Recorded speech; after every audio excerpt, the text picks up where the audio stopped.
copywritten production of the Recreation Centers of Sun City Incorporated and is intended for the sole purpose of informing our Recreation Center members.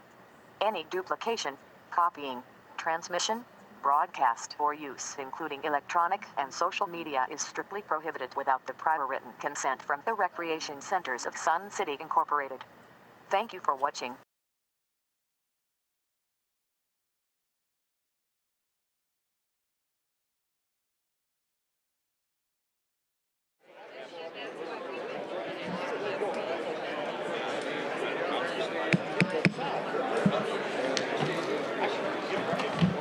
Good morning.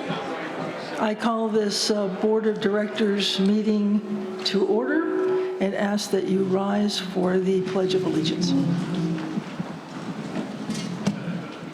I pledge allegiance to the flag of the United States of America and to the republic for which it stands, one nation under God, indivisible, with liberty and justice for all.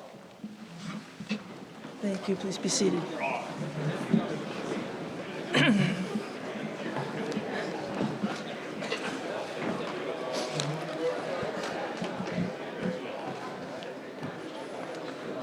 Please take your seats. Welcome to our Board of Directors meeting. I'm Kat Fimmel, the President of the 2023 Board of Directors. This regular...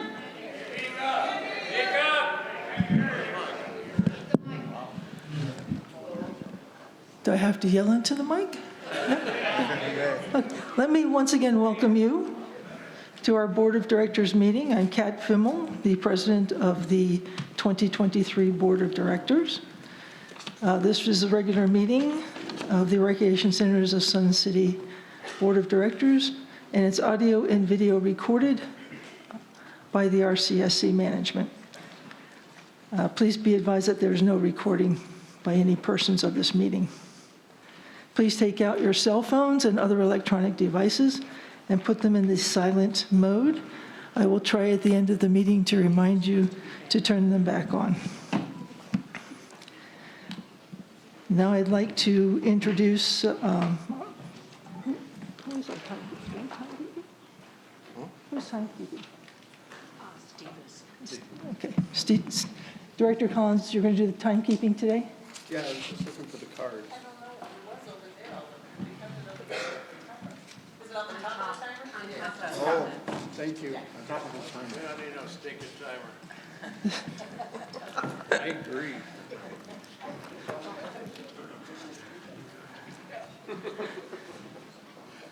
All right, let's go ahead and do the introduction of the management staff.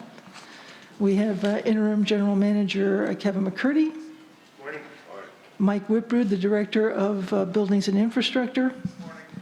Chris Herring, Director of Operations. Brian Duthu, Director of Golf and Grounds. Mike Deermeyer, Director of Bowling. Jolynn Higgins, the Communications and RCSC Marketing Coordinator. Beth Lucas is our Sun City Visitor Center and Marketing Manager. Marcia Johnson is, of course, our Corporate Executive Coordinator. Good morning. Teresa Sereno is the Director of Events and Entertainment, somewhere up in the booth. I would also like to recognize Alan Kleinhans, and I believe Doreen Rafferty's camera today. All right. I want to thank them. They're our audio-visual engineers. I also want to thank the staff here at Sundial for having this room looking good for us today.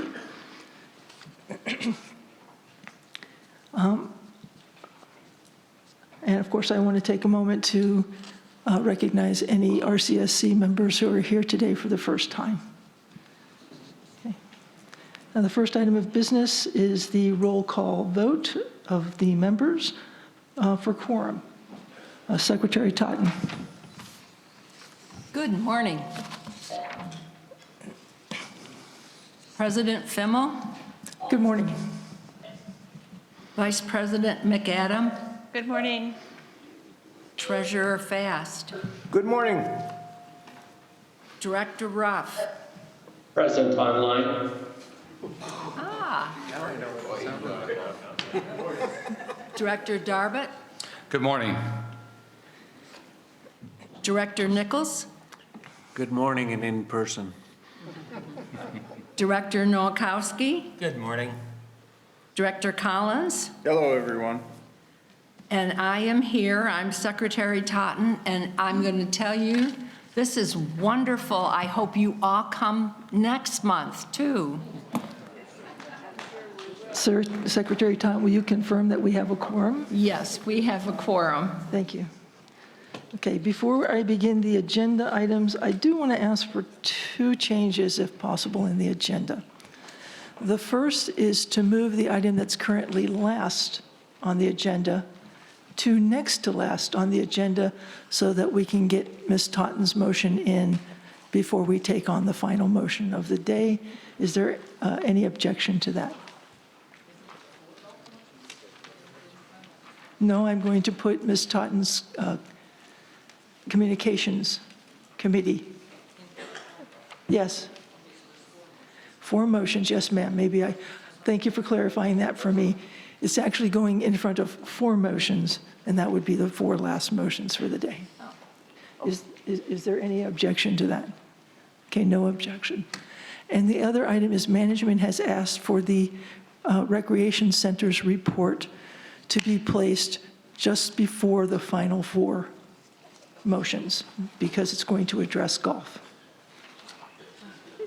Is there any objection? Hearing no objection, we'll go ahead and make that change as well. All right, first item of business for us today is the approval of the minutes of the meeting of June 29th, 2023.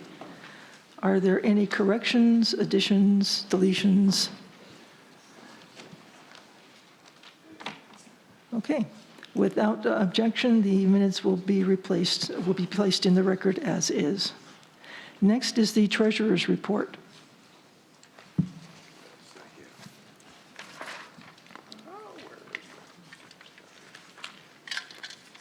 Bear with me, folks. Thank you. Recreation Centers of Sun City, Inc., Treasury Report, September 28th, 2023. The balance of unrestricted funds as of August 31st, 2023 was $19 million, which includes a $2.5 million cash reserve. Restricted funds include the Preservation and Improvement Fund, PIF, and the Capital Reserve Fund. As of August 31st, 2023, PIF had a balance of $31.5 million. The Capital Reserve Fund had a balance of $5.6 million at month end, and the carry forward balance as of August 31st was $10 million. The corporation operated within its budget year to date in 2023, and that is the Treasurer's report. Excuse me, may I ask a question? You sure may. Thank you. The balance of unrestricted funds was $19 million. Is that where the carry forward is located? Yes, it's a component of that. Thank you. Hearing no further questions, the treasurer's report will be accepted. Next is the management report. Are there any comments or questions with regard to the management report? Vice President McAdam. Yes, so I actually have 3 different questions about that. One would be related to the second graph on page 2, Kevin. If I'm reading this correctly, we are really doing very well. This is a monthly PIF fund collected that says, for instance, that in 2022 we had 1.2 million coming in March of one year. I don't think that's probably true. Is this correct, or am I misreading it? This is the graph of the monthly PIF funds that are collected in a month. Okay, so it says that, for instance, if you look at the highest bar there in March of 2022, it says that in March we collected $1.2 million in PIF. Yeah, in 2022, our overall PIF collections were about $8 million. for the Okay. full year. Okay, so Yeah. these are actual? Correct. Okay, very good, thank you. Then I have a question about the bowling on page 9 of this report.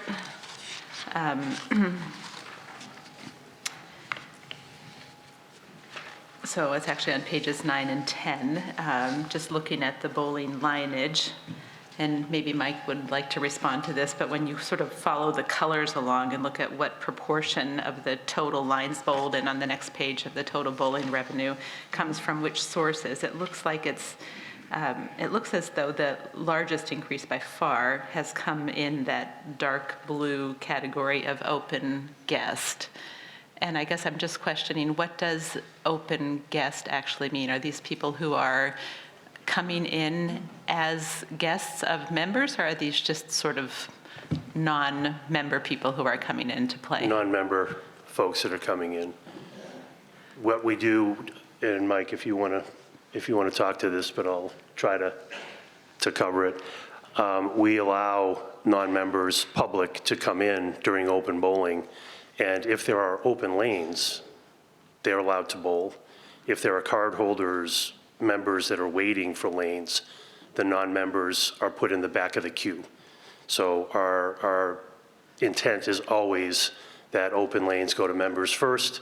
If there are open lanes during open bowling and there are people waiting, public players that are waiting to bowl, then we'll accommodate them. Okay, and are there any restrictions on what makes somebody a guest? Are there age restrictions or anything, any other restrictions? Yeah.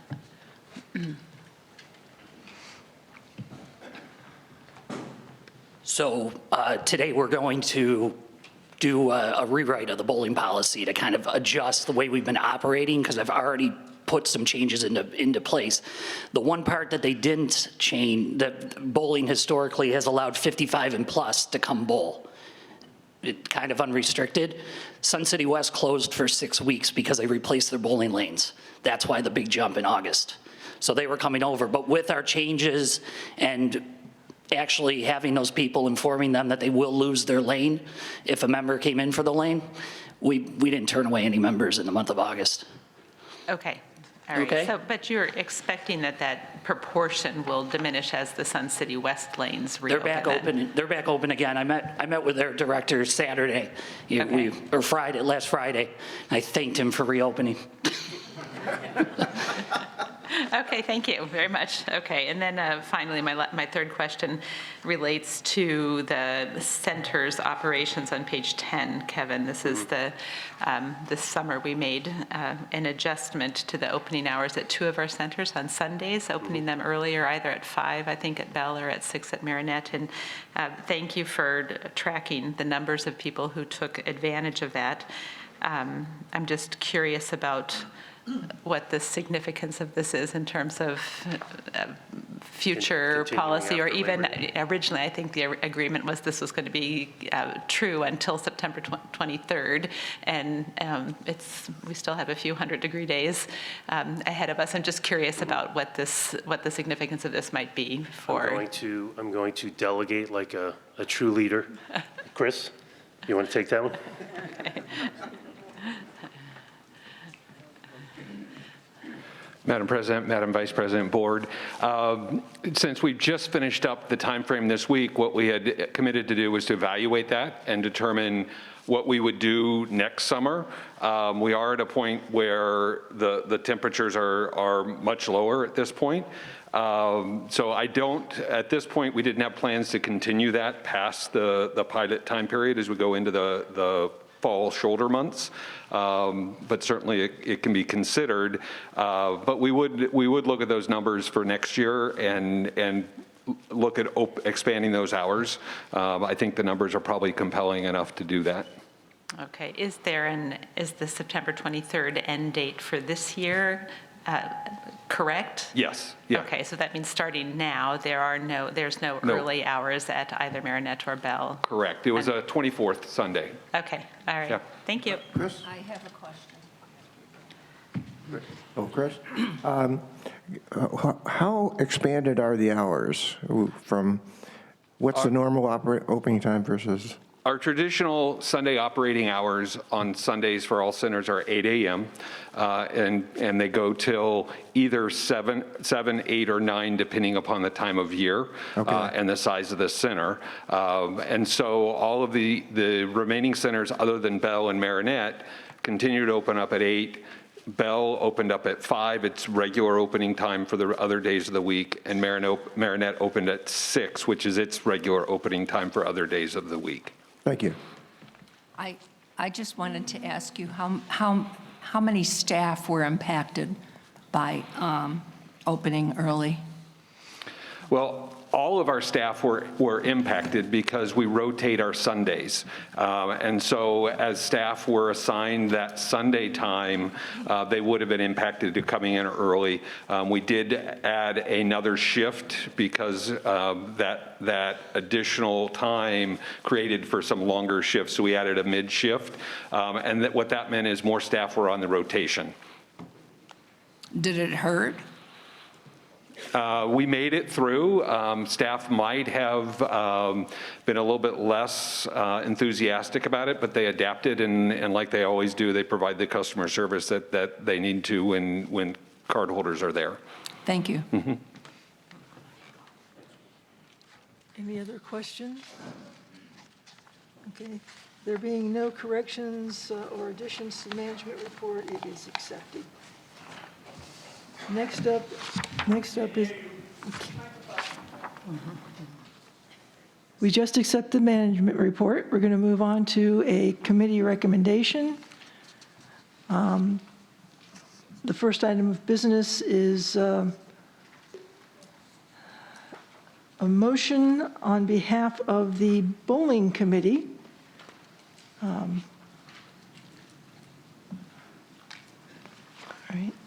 I think that's, Mr. Ruff, are you doing that one? Yes, I am. Do you want to proceed? Yes, I would like to. Mike Diermeyer discussed it when he came up to answer some questions about bowling. And what we've done is change the board policy to limit non-member access and only accepting guests. An example of this was, I believe it was Saturday nights, we had a bowling league that was 90% non-members, and we canceled it for the fall because it was a after normal hours league.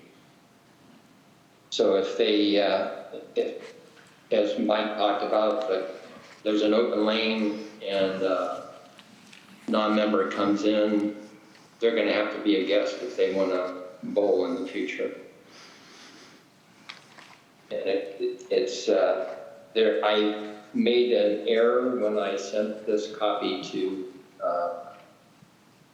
Marcia, and under use of bowling centers, under paragraph 2, the second edition said, I'll read it, persons without an RCSC member of privilege card, hereafter referred to as non-card holder, 55 years old and older may bowl only if hosted by a card holder. At the bowling centers provided, they show government-issued identification with picture, verifying their age. And then the section that I need to delete is, and may only bowl if no card holders are waiting to bowl. They're guests, so you can't have a guest come in with a card holder, bowl, and then say they can't bowl because we have card holders waiting. It doesn't make sense. So I deleted that in the section when we discussed it with the bowling committee, which approved this, but somehow I sent the wrong copy to Marcia. Are there any questions? Yes, I do. Vice President, Actually, why don't you take Justin down here? okay, I'm sorry, Director Nowakowski. I think what we have to do, and Director Ruff and I talked about it, is we make the motion as it is and then amend it to delete that, because what was posted is the full motion So if you make the motion, then we can turn around, delete that sentence. If everyone agrees to that deletion, then we pass the whole thing. I believe that would be our proper procedure to follow. So are you asking for a deletion, Director Nowakowski? And I can't do that until there are motions made. Okay. This is a motion being made on BP 18, correct? Director Ruff is making the motion to accept the changes to the board policy resolution number 18 as approved by the bowling committee. Okay, are there any other comments that you Second. have? You second? Okay. I'd like to make a friendly amendment to that motion. That's delete paragraph 2, page 1 of that motion. It says, "and only bowl if card holders are waiting to bowl." That we delete that out of the policy. I make that motion. I second. Okay, it's been made and seconded, or is there any discussion? Any further discussion? Could you please repeat your amendment? It's deleting in use of bowling centers, page 1.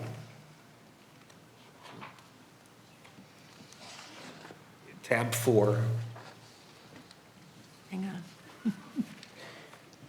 Page 1. It's tab. right here. Okay. You're deleting "and may only bowl." If no card holders are waiting to bowl. Thank you. Is there further discussion? Yes, Madam President? Yes, Treasurer. Is this on? Oh, great. Treasurer Fast? Yeah, I just want to compliment Director Ruff because he really came on board saying he was going to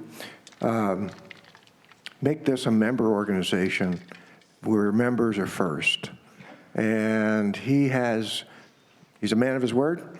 You'll see that in this motion, you'll see that in the lowering the quorum, and you'll see that consistently throughout his motions. Thank you. Thank you. Any further comments? Director Nichols? Thank you. Jim, just for clarification, every one of these changes have been reviewed by the bowling committee. True? True, and they have been put in place Okay, okay, by the board of directors, or by Mike. okay. I just wanted to thank you for that because that's why we have our committee process, so thank you. You're welcome. Any further comments? Okay, seeing and hearing no further comments, we will take the vote. Secretary Totten. This is I'm the sorry, motion. one moment, please. Amendment first. Yes, yep, that's what we're voting on. Yes. This is the motion for the amendment. Correct. Vice President McAdam, Yes. Treasurer Fast, Yes? Director Nichols, Yes. Director Nowakowski, Yes. Director Collins, Yes. Director Darbit, Yes. Director Ruff, Yes, President Fimmel, Yes, and I vote yes. We have 9 yes votes. The Okay. amendment passes. the amendment is passed. Now we will vote on the amended motion. Secretary Totten. Motion. Okay. Thank you. Director Collins, Yes. Director Nowakowski, Yes. Treasurer Fast, Yes? Vice President McAdam, Yes. Director Ruff, yes, Director Darbit, Yes. Director Nichols, Yes. President Fimmel, Yes, and I vote yes. Motion passes. motion To passes. amend Board Policy Number 18. Madam Chair, if I might, I'd like to recognize the work by Mike Dermeyer as really being super customer friendly oriented towards membership. Thank you. Thank you.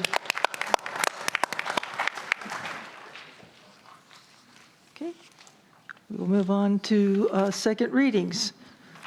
This is a second reading of the motion by Director Ruff to amend the bylaws, Article 4, Section 3. Director Ruff, please read your motion. I move to amend bylaws Article 4, titled Membership Meetings, Section 3, titled Membership Quorum as follows. A quorum for any membership meeting shall consist of not less than 500 members in good standing. Quorum is achieved by in-person or by proxy vote. Once a quorum has been established for any meeting, the quorum must be maintained to conduct business. If, however, such quorum shall not be present or represented at any meeting of the members entitled to vote at such meeting shall have the power to adjourn the meeting without notice other than announcement at the meeting. And that's a change from 1,250 members present to 500. And that was proposed in November 2021 at the membership meeting that year. Mr. Ruff, as maker of the motion, would you like to speak first? Yes, I would be delighted to. There were 5 motions brought forward by the members in that November 2021 meeting, and this is the 5th of the 5, consistent with what the members asked for. And I am working on this. I worked with a bylaws attorney to make sure we were doing this right. I am confident that this is an appropriate thing to do. Thank you. Ms. Johnson, please read the names of any of the members who signed up to speak on this motion. When I read your name, please come up to the podium and state your name and member number. Each speaker will have 3 minutes for comments as indicated by the light on the stage. The first person would be Dave Whalen.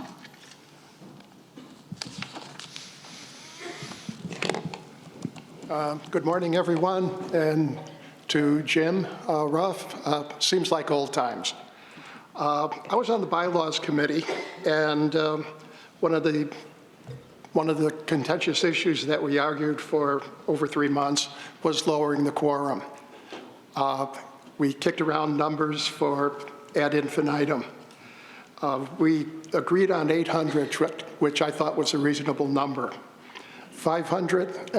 800 with proxies. I want to clarify that. 500 with proxies, I feel, is not a really good idea because since proxies are unlimited, it only takes a few members and a ton of proxies to control everything. And I'm not saying that this will happen right away, but I think years down the future, what could happen. And I think this should be defeated, and it should be reintroduced as an 800 quorum. And that's it. Thank you. Thank you. I yield my time to anybody. Bill Pearson. Yeah, you got to know there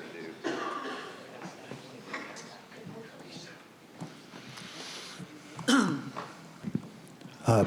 Bill Pearson, 1333438. I actually made that motion at the membership meeting when we weren't allowed to vote, even though we were supposed to be able to. Be that as it may, the 500 number is a threshold that can be met. After sitting through 2009 through 2021, when we never had a membership meeting because the 1250 was never reached, I think we have come to understand that if we truly believe that a crowd of the members in the room is a good thing, then lowering the number to a manageable number just makes sense.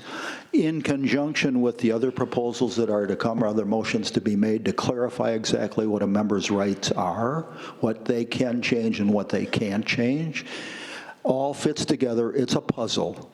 And when the puzzle pieces fit together, then the community functions much better. I am in support of this motion, obviously. I hope you pass it. Thank you. Thank you.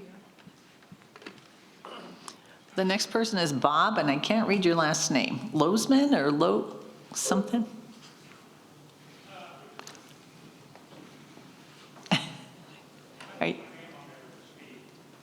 You did? You're a non-resident? He can't speak. I'm sorry, I'm sorry, sir. This is a members' meeting, and only members may speak at this meeting. Well, I don't want to speak on behalf of the non-residents. I don't know how many people here are non-residents. Sir, you cannot speak. You are out of order, sir, and you may not speak. Who is the next member, Marcia? Everyone that signed up has spoken, Madam President. Thank you so much. Madam President, I would like to speak. Yes, please. One of the things that we have put in place to make that 500 proxy issue non-problematic is that the election committee, by the bylaws, establishes the requirement to produce prior to the meeting. If they want to make a motion for a bylaws change, they have to submit that motion by November 3rd of 2023 this year in order for it to go forward. That gives the board time to review it and react to it and either support or come out publicly against it. But it's not going to be a surprise. Somebody can't get all these proxies and come and make a motion that night that they want to pass. So that's a big part of making this functional that Bill was talking about. Thank you. Okay, so the motion before you revises Article 4, Section 3, reducing the quorum to... Madam President, Yes? I have a friendly amendment. Give me 1 second. Okay. Give me 1 second to get the quorum to 500 members. Is there any discussion by the directors, Treasurer Fast? No, Madam Chair. Yes? Was that motion seconded? Was what motion second? This The is a original second. motion. This is a second reading of a motion. It doesn't Right. require a second. Okay. Treasurer Fast. Yes, it doesn't change the substance of the motion. The motion says quorum is achieved by in-person or by proxy vote. And I think what that means is in-person or you're represented by a proxy. So I would suggest that we strike that sentence and add at the end of the first sentence, represented at the meeting in person or by proxy. Is there a second? I second. Okay, having a second, is there discussion? I would like to speak to it. Yes, Director Ruff. John and I discussed this prior to the meeting, and I agree that it makes it more clear the intention. Thank you. Vice President McAdam. Could we just, John, could we just clarify what exactly, again, the wording is that you're proposing?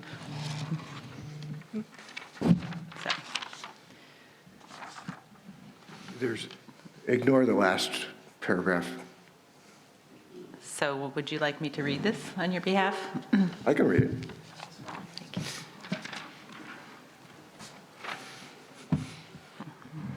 So the original motion said a quorum for any membership shall consist of not less than 500 members in good standing.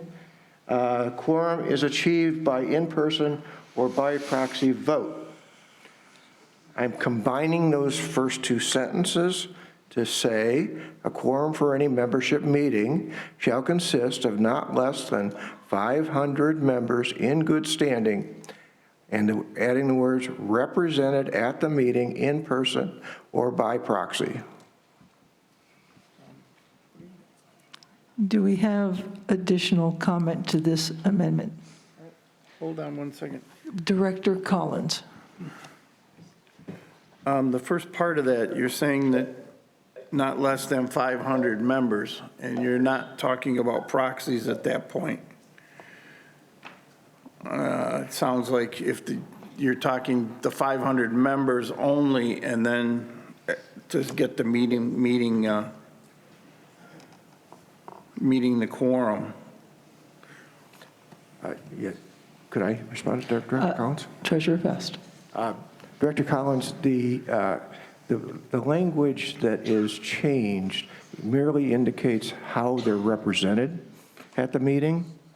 They're either represented in person or by proxy. And it's really just a clarification because it's a little less confusing than by proxy vote. Okay. Are there additional comments on the amendment to the motion? Yes. Director Nichols. I'll ask this of John or Jim, whichever wants to answer. But as I read it then, at the annual meeting, one person of good standing could show up with 500 proxies from people of good standing, and that would be then a quorum? Yes, it would. Okay, I find that to be very uncomfortable, so thank you. Additional comments on the amendment? Director Collins. As was stated, even if a person did show up with the one and the 499 proxies, what they were going to discuss or whatever at the meeting would have already been, the board would have been notified, and it would have been told whether each one was legal or not and was able to proceed. So it really isn't an issue where someone could come in and do something that could harm the community.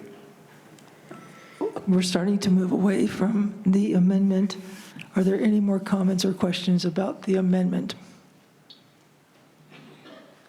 I just wanted to say, if I'm not mistaken, whichever way it's worded, that could happen. Okay.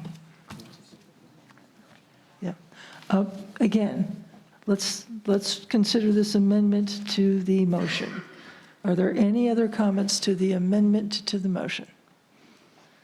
Then let us vote on the amendment to the motion, please. Okay. As President Fimmel just stated, this is an amendment to motion second reading about the bylaws by Director Ruff, Vice President McAdam. Yes. Treasurer Fast. Yes. Director Nichols. No. Director Nowakowski. Yes. Director Collins. Yes. Director Darbit. Yes. Director Ruff. Yes. President Fimmel. Yes. And I vote yes. Vote is 8 yes, 1 no. Amendment carries. Now we will ask if there are any additional questions to the now amended motion. Seeing none, please take the vote, Secretary Totten. Certainly. Director Darbit. Yes. Director Nichols. No. Director Collins. Yes. Vice President McAdam. Yes. Director Ruff. Yes. Director Nowakowski. Yes. Treasurer Fast. Yes. President Fimmel. Yes. And I vote yes. 8 yes, 1 no. With a vote of 8 to 1, this second reading is completed and the motion is now approved. Okay, another second reading. This is the second reading of a motion by Director Ruff to amend bylaws 4, Section 4. Director Ruff, please read your motion. I move to amend bylaws Article 4, titled Membership Meetings, Section 4, titled Membership Meeting Rules and Regulations as follows. Robert's Rules of Order shall govern procedure at all meetings of the corporation, provided they are consistent with the laws of the state of Arizona and the corporate documents. Parliamentarian may be present at the discretion of the president. The next paragraph is added, the bylaws may be amended, modified, revised, or revoked by the directors or by the members. In the event of conflict concerning the bylaws as amended, modified, revised, or revoked by the directors, the action of the members shall prevail. And that is a direct quote from the Articles of Incorporation. And it makes it clear who has the power to do what when it comes to bylaw changes. Director Ruff is maker of the motion. Would you like to speak to it first? Yes, I would. I think this just adds clarification. Without that in there, people wonder who can vote for what, who decides what. The Articles of Incorporation are very clear that the members have final say if they modify something the directors did, or if they come in at an annual meeting and go through the proper procedures and vote something in under the bylaw changes, the board has no power to change that. Thank you. Ms. Johnson, will you please read the names of the members who signed up to speak to this motion? Madam President, no one signed up to speak on this motion. Thank you. This is a motion that revises Article 4, Section 4. Is there any discussion by the directors? Seeing none, Secretary Totten, please take the roll call vote. I'd be happy to. This is Director Ruff's second reading of an amendment to the bylaws. Director Darbett? Yes. Director Nichols? Yes. Director Collins? Yes. Vice President McAdam? Yes. Director Ruff? Yes. Director Nowakowski? Yes. Treasurer Fast? Yes. President Fimmel? Yes. And I vote yes. 9 yes votes, Madam President. With a vote of 9-1, the motion is adopted and passes. 9-0, I'm sorry, what did I say? 9-0. By a vote of 9-0, the motion is passed and adopted. We have a consent calendar. There's a request to approve the charter for the Fun City Card Club. Is there a motion to approve the consent calendar? I so. Yes, okay, good. Accepted. So which one? I second Director Thomas. Okay. Is there any discussion? No discussion. Secretary Totten, please take the vote. Thank you. Director Darbett? Yes. Director Nichols? Yes. Director Collins? Yes. Vice President McAdam? Yes. Director Ruff? Yes. Director Nowakowski? Yes. Treasurer Fast? Yes. President Fimmel? Yes. And I'm all for fun, so yes. It's 9 yes, 0 no. With a vote of 9-0, the motion is approved. We welcome the Fun City Card Club. Moving on to new business, the first item of new business is a motion by Director Ruff to amend the bylaws by adding the definition for affairs of the corporation.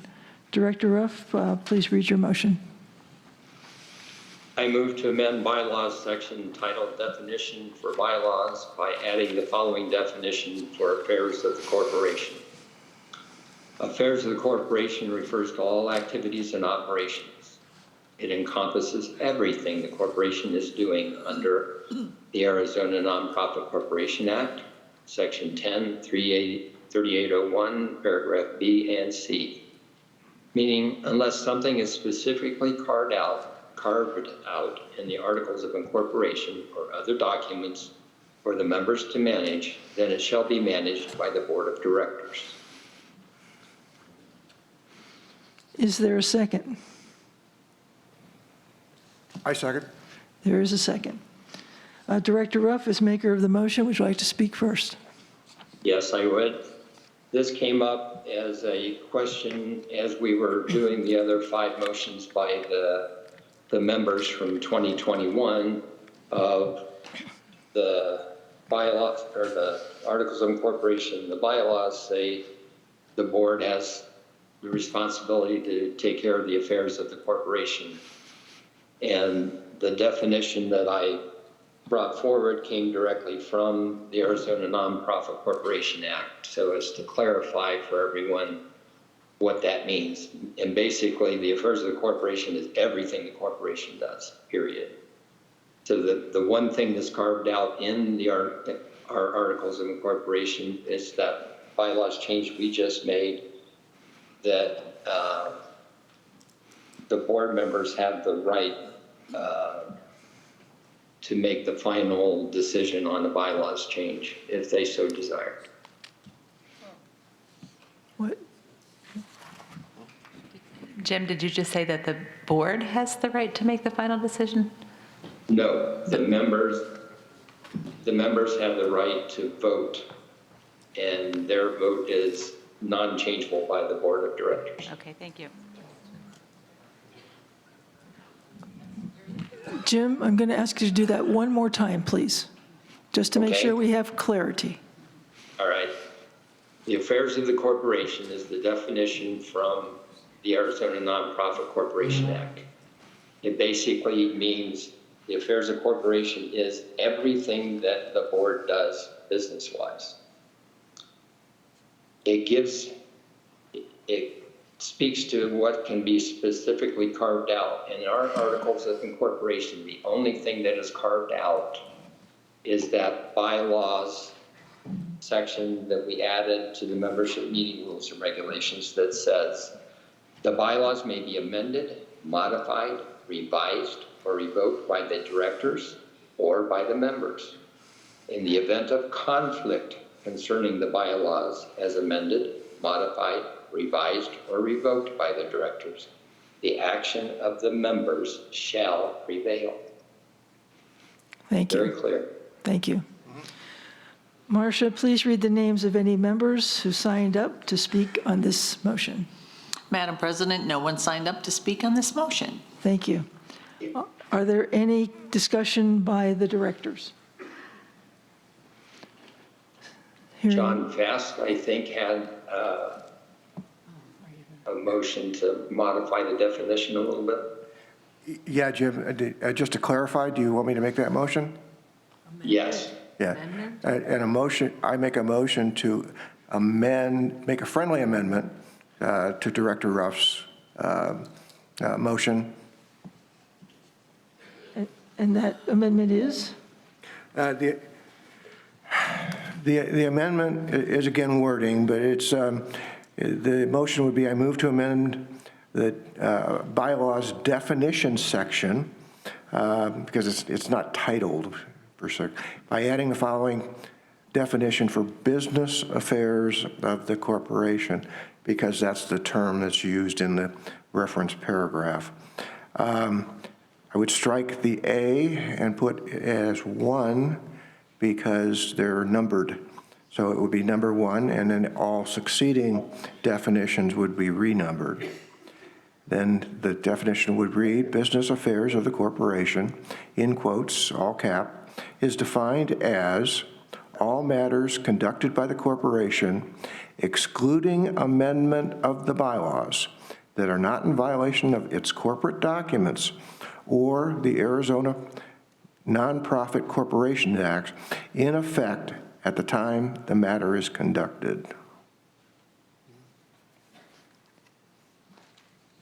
Any discussion? Could you read that again?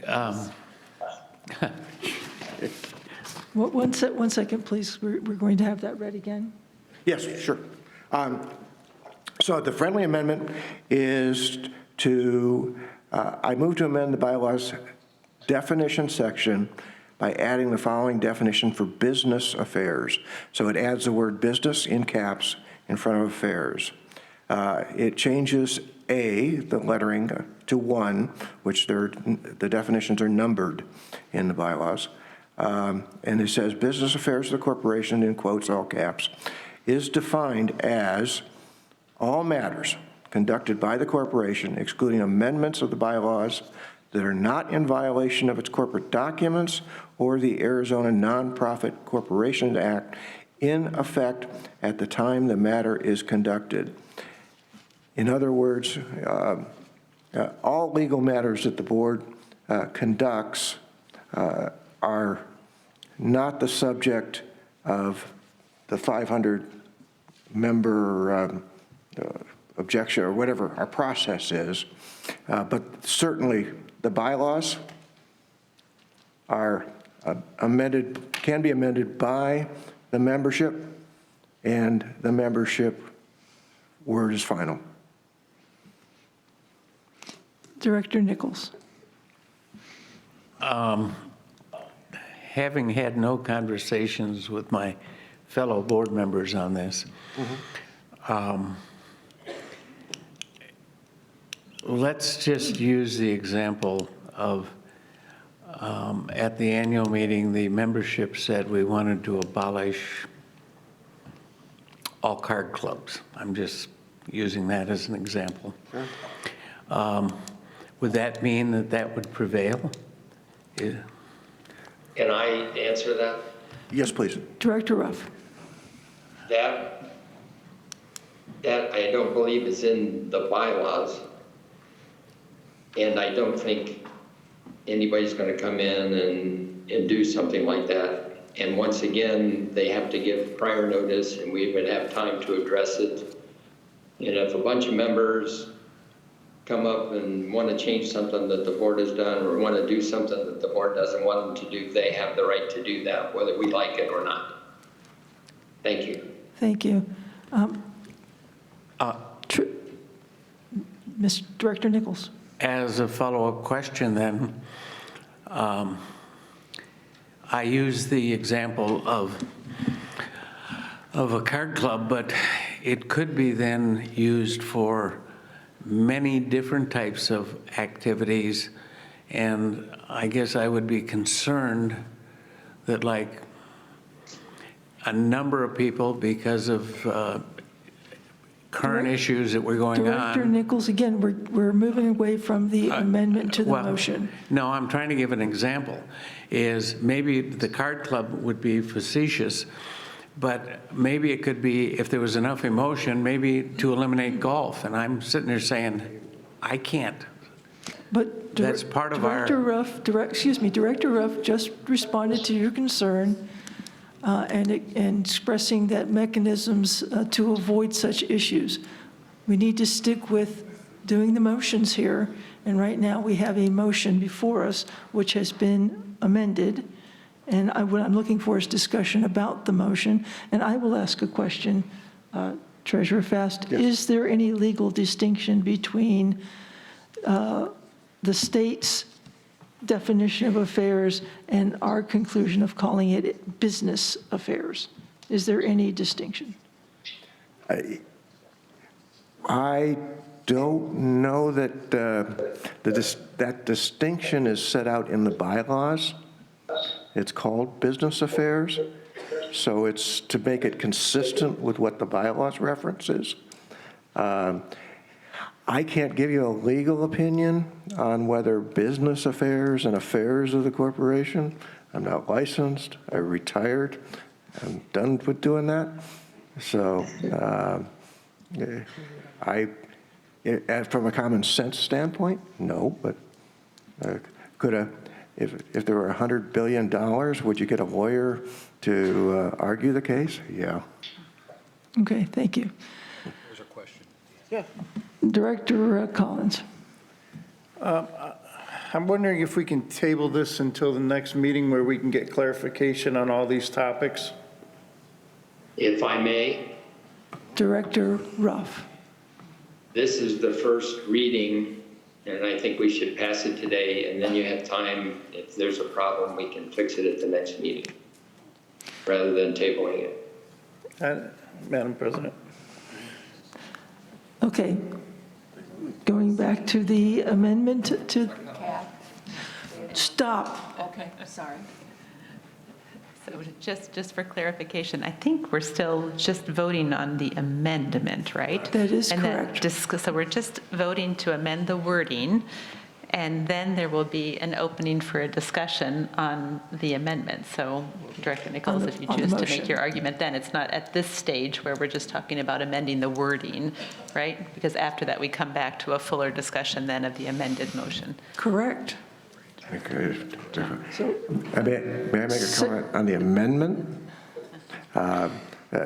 This amendment, I ran by Director Ruff as a clarification, and he studied it in accordance in respect to his original language, and he thought, yeah, this is a clarification of what I intended. Secretary Totten. Director Ruff, you mentioned that you have spoken with a bylaw attorney. Is that Yes. correct? Did the bylaw, did you run this by the bylaw attorney? I didn't see any reason to, because I think it's a good clarification. You can call it affairs of the corporation. You can call it the business affairs of the corporation. No difference. But business affairs of the corporation is more complete in my mind and speaks to it well. This is your opinion. That's my opinion, yes. Thank you. Are we prepared to vote on the amendment to the motion? Secretary Totten, please take the roll call vote. Thank you. Director Darbit? Yes. Director Nichols? Yes. Director Collins? Yes. Vice President McAdam? Yes. Director Ruff? Yes. Director Nowakowski? Yes. Director Fast? Yes. President Fimmel? Yes. And I vote yes. Okay, the motion has been amended. The amendment passes. Okay. The amendment having been passed, we can now consider the motion as amended. Is there any discussion on the motion as amended? Madam President, Director Ruff. I'd like to speak to the issue which Director Nichols raised. It has nothing to do with this definition. We already approved the 500 members. The Articles of Incorporation give the members the ability to do something, and if we don't like it, it's just too bad. So it's not an issue in relation to this definition. Thank you.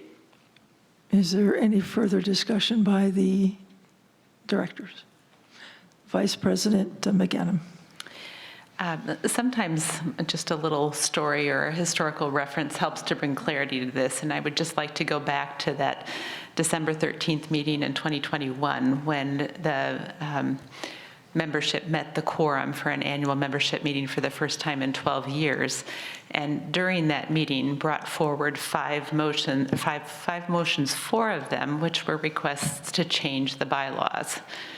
And at the time, they were told, and it turns out to be quite wrongly and actually illegally, they were told that they were not going to be able to vote on those items at that meeting because of the paragraph saying these are business affairs of the corporation, without regard for the fact that the Articles of Incorporation do carve out this one exception to that, which is changes to the bylaws where members shall prevail. So I think what we're trying to do is to clarify that at an annual membership meeting, the members have the right to bring forward motions to change the bylaws, to vote on them, and they supersede any will of the board in that position.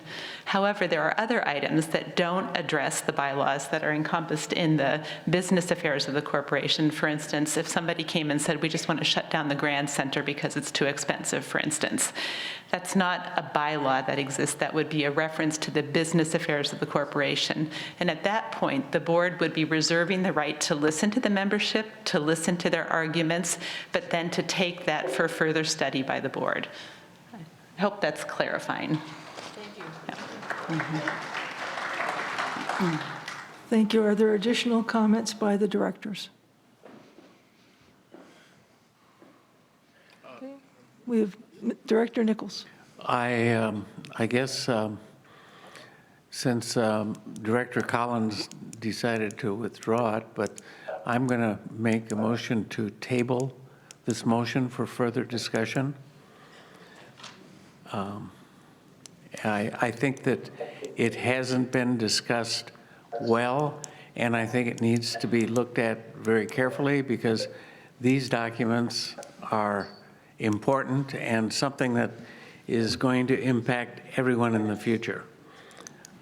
I think we do need to have a legal opinion rather than just a board member's opinion. Is there a second to Director Nichols' motion to table? I see and hear no second. We will proceed with the motion. Hearing no further comments with regard to the motion, Secretary Totten, please take the roll call vote. Thank you. Director Darbit? Yes. Director Nichols? No. Director Collins? Yes. Vice President McAdam? Yes. Director Ruff? Yes. Director Nowakowski? Yes. Treasurer Fast? Yes. President Fimmel? Yes. And I vote yes. That's 8 yes, 1 no. With a vote of 8-1, the motion passes its first reading.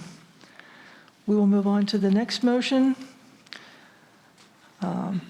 This is a motion from Director Collins regarding an amendment to Board Policy Number 12 regarding chartered clubs, Section 17, titled Club Member Discipline. Director Collins, please read your motion. I move to amend Board Policy 12, Section 17, titled Club Member Discipline as follows. We're going to add a paragraph at the end, and it states, if a board member is the accused party in a conduct report, the club's executive board must not address the issue. The report should be forwarded to the club's COC for action. If a board member is the accused party, further actions by the club board are not applicable. And the COC shall ensure due process, including the right to any appeal. Is there a second? Second. Motion has been seconded. Director Collins, would you like to speak first? Yes. What this does is if a club officer is written up by someone, we wanted to make sure that a neutral party would hear the case against them rather than the board of that club. That would, how it would work is the club COC will look at the complaints, make sure that it's not someone trying to oust this person. And if it's warranted, then it would be referred to the RCSC board president. They will have a minimum of 3-person board hearing where that person could state their case, both sides, and then there would also, if they didn't like the outcome, would be an appeal. It's just a more fair way to make sure that the club officers get a fair treatment. Thank you. Marcia, Ms. Johnson, please read the names of the members who signed up to vote on this motion. Madam President, no one signed up to speak on this motion. Madam President, if I may. Director Ruff. I have no problem with it as written, but I would like to see the club's COC spelled out for what COC means. I've heard Steve speak to the COC on a number of occasions from the board, and the members in the hall don't have any idea what he's talking about. If we're going to have a paragraph in there like this, it needs to spell out what COC means in the sentence. Are there? It's in there. Club Organizations Committee. Were you finished, Director Ruff? Yes, if he would just put that language in, I would vote for it. Director Nichols. I guess I got a question here. Is in the change, it says the board member is the accused party. Does that mean us? No, that refers to the club's board member. Why don't we put, maybe I should offer a friendly amendment to say the club's board member. This is under club member discipline. The whole policy is related to clubs. Just clubs, okay. Yeah. Okay. Okay. Yeah. Are there additional comments or questions by the directors? Seeing none, I make the motion to change that COC in two places to the words that they stand, the letters stand for. Needs to be an amendment. I'm not quite sure I heard that. Is he asking? I'm making a motion that the two places where it just lists COC, that to amend that to spell out what COC means. Is that not done at the beginning of the policy, that it spells out what COC is and then is abbreviated throughout? I don't know, but if you're looking, this is the problem with using acronyms. The people that write it and know the club member discipline rules knows what that means. But then when you have a member who sees this paragraph and goes, what the heck's a COC? That's been my reaction every time Steve talks about it, even though I know what it means initially. I go, what? Oh, okay. But the people in the crowd, I've asked a number of them after the last time, and I went to Steve and said, hey, please stop using COC when you're talking to the Director membership. Ruff, we're getting a field here for just a moment. Give us a second to actually look at the policy. Okay. And what does it say, Ms. Johnson? In number 4, under executive board, it says, the board may consult with their COC, and then in parentheses, it says member of the club organization committee assigned to that club. Therefore, it is It is spelled. defined in the bylaw. We don't need to redefine it here. The policy. I'm sorry, in the policy. Okay, thank you very much. John, are you going to make an amendment? Okay, are there any additional comments or questions by the directors? Seeing none, Secretary Totten, please take the vote. I'll be happy to. Director Darbit, Yes. Director Nichols, Yes. Director Collins, Yes. Vice President McAdam, Yes. Director Ruff, No. Director Nowakowski, Yes. Treasurer Fast, Yes. President Fimmel, Yes. and I vote yes. 8 yes, 1 no. With a vote to 8-1, the motion passes its first reading. Madam President. Director Collins. I move to waive the second reading. Is there a second to the request to waive the second reading? Sure, I'll second it. We have a second to the request to waive the second reading. Is there any discussion? Seeing no discussion, Secretary Totten, please take the roll call vote. Director Darbit, No. Director Nichols, No. Director Collins, Yes. Vice President McAdam, No. Director Ruff, No. Director Nowakowski, Yes. Treasurer Fast, No. President Fimmel, No. I'm sorry, No. and I vote no. What was that amendment? It failed. I can't think what it's called. I believe the vote was 8-1. That's no. correct. Therefore, 7-2. Thank you for the correction. The vote was 7-2, that the second reading not Second be waived, reading. and therefore this motion will receive a second reading. The next item of business is a motion by Secretary Totten to reestablish the Outreach and Communication Committee. Secretary Totten, please read your motion. Thank you. Using the 5 C's of communication, clear, correct, complete, concise, and compassionate, I move to recommend that the Outreach and Communications Committee be reestablished through an amendment to Board Policy Number 27 titled Standing Committees, with the committee's purpose listed as follows. The purpose of the Outreach and Communication Committee is to ensure that we increase our visibility, help reestablish a sense of community, identify key messages, connect with our members, board of directors, and our RCSC staff, while recommending avenues for an exchange of information, encouraging active participation, and serving as a link with our community partners to promote quality messages as we all serve the same people. Is there a second?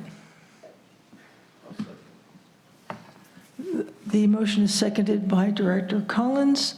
Secretary Totten, would you like to speak first? Yes. The first committee minutes that I could find were from January 2010, and the committee was simply called the Communications Committee. Over the course of time, the name changed to the Outreach and Communication Committee, and then progressed to the Communications Through Technology Committee, and finally in 2021 becoming Sun City in Focus. This last name change virtually erased the word communication from board policies. So anyone looking for communications within the website might be hard-pressed to find much. Granted, we have our positions on our staff who work on communications and do a superior job. Our communications and marketing coordinator, Jolynn Higgins, whose job it is to answer all media inquiries and requests, as well as be responsible for the Sun Views newspaper, and our marketing and communications manager, Beth Lucas, who is responsible for general communication inquiries, as well as our Facebook page and the visitor center, have their hands full trying to meet the needs of the community. In days past, communication was mostly the written word, as in newspapers and books. However, as technology has progressed, the average person has a plethora of avenues available to them. Think Facebook, TikTok, Instagram, instant messaging, email blasts, and our electronic messaging boards located at the rec centers. But we still continue to have members who seem hard-pressed to find the information that they are looking for. This committee should not put unnecessary burden on management or staff. The key to its success will foster the bottom-up engagement and empowerment of committee members to contribute to RCSC's success. The committee will have no decision-making authority and will be limited to presenting ideas and recommendations to the board or senior management. Thank you. Thank you. Ms. Johnson, please read the names of those members who signed to speak on this motion. Madam President, no one signed up to speak on this motion. Are there any comments or questions from the directors? Director Nichols. May I be first? Secretary Totten, I guess you have a lot of nice words here, okay? But in reality, just what would they do? I mean, we would not want, I don't believe, this committee to be an official mouthpiece for the board. I mean, we have staff to do that when we need it. And I guess I don't see a reason at all to resurrect this committee. Director Darbett, when you were the board president, did you have a communications committee? I'm sorry, Director Nichols. I'm looking right at you. I apologize. Well, you confused me. So we did, and quite frankly, it made the transition, as I recall, to what it changed to, because there was really nothing to do. Well, I find that hard to believe because I constantly read in social media people who can't find information about RCSC. I have people who come up and ask me questions. Communication is it's there. And as I stated in my remarks, this committee is not telling board or staff. This committee is to help staff because I think they're understaffed. If I may. Director Nichols. Yes.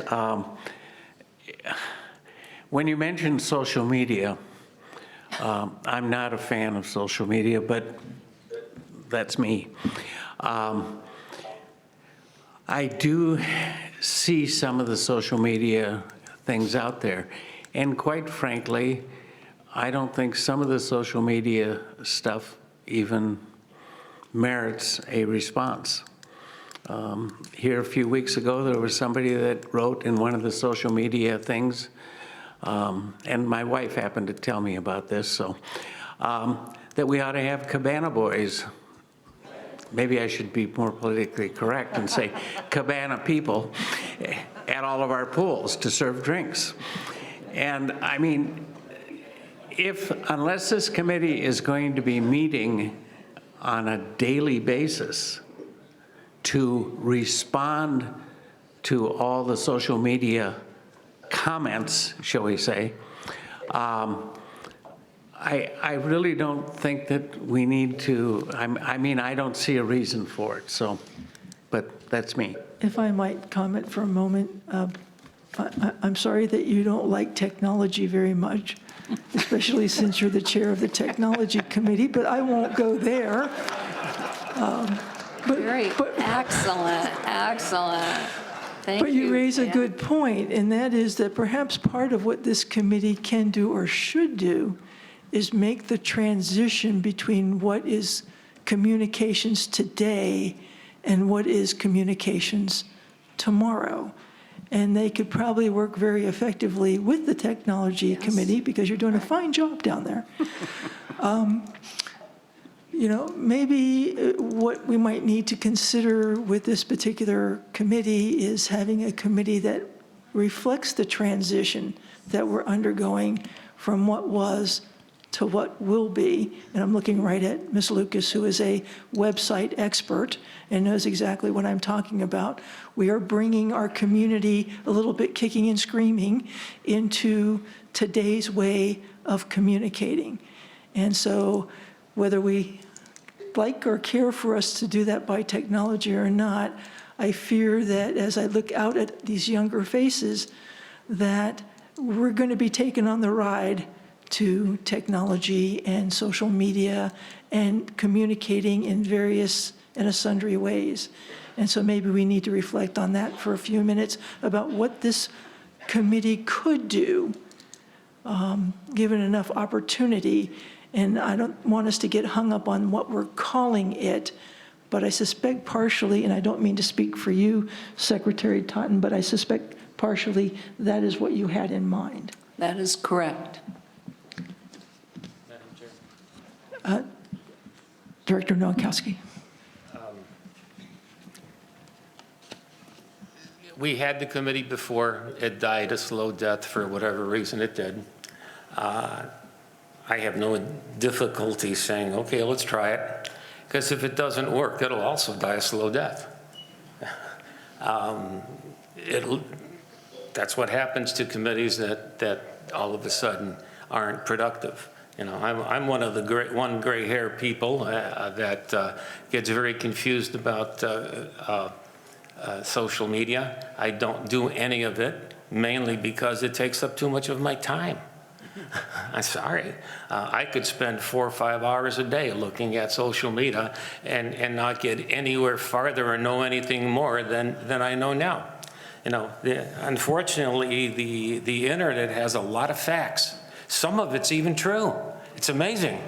So if we want to try a committee and see how it works, let's try it. And we can always say it's not working. Do we, Director Darbit? I just want to say briefly, I agree with the points that Director Nichols brought up. I don't see the need. I just wanted to say that I agree with all the points that Director Nichols brought up, that I really don't see a need to layer another committee on top of management processes and management personnel, who Director Totten has acknowledged do a superb job. If management feels that they're under-resourced and need more people, then they should put that in their proposed budget, and I'm sure it will be considered favorably by the board. Thank you. Any additional comments? You want to look right? Treasurer Fast. Yes. Thank you for your comment about people not liking technology. It's really funny. Out of order. Now, as far as this committee is concerned, I know, Secretary Totten, you say that, well, it's not to get in between, but the words you've used puts this committee in the lead of communication. And so it says the committee is to ensure. So that means you're going to take whatever actions you need to ensure that the communication is in accordance with your view or the committee's view. And that's kind of why we have management.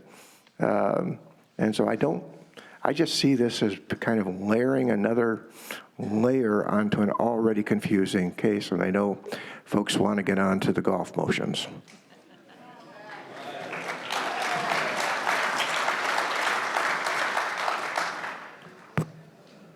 Director Collins. Madam President, I would like to call the question. The question has been called. Secretary Totten, please take the vote. Thank you. Director Darbit? No. Director Nichols? No. Director Collins? Yes. Vice President McAdam? Yes. Director Ruff? No. Director Nowakowski? Yes. Treasurer Fast? No. President Fimmel? Yes. And I vote yes, by a vote of 5-4. Madam President? It passes. Excuse me. By a vote of 5-4, the motion passes its first reading. Director Collins. Yes, I would like to waive the second reading on this. Move to waive the second reading. Is there a second to waive the second reading? Hearing no second, there will be another reading of this motion. Thank you. I know the golfers are anxious. However, the clock on the wall says we've been here for a while. So if you wouldn't mind, I'd like to call for a 10-minute break. It won't hold for 10 minutes? Thanks.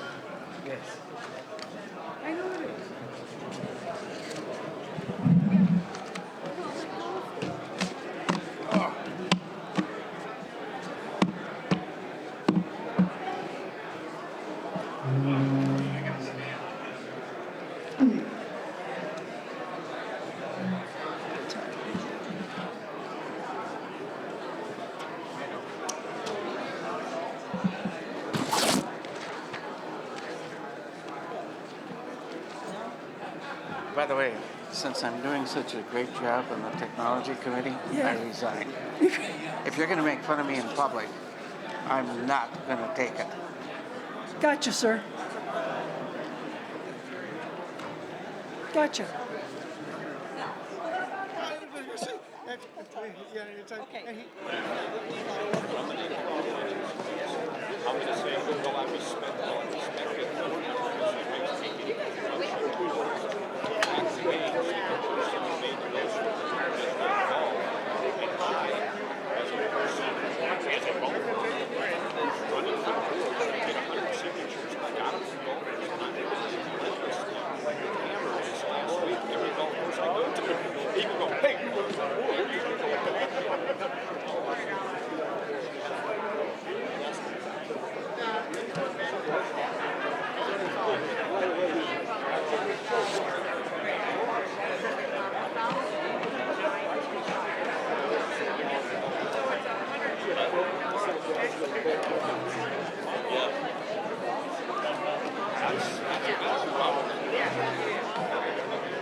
Oh, there's all kinds of people that wave up there. There's lots of people. There's lots of people. There's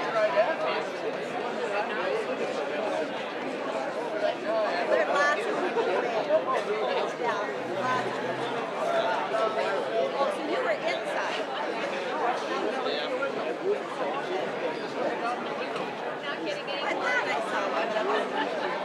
I'm gonna look at some more.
So 75% of the golf are here. Why are you doing it now?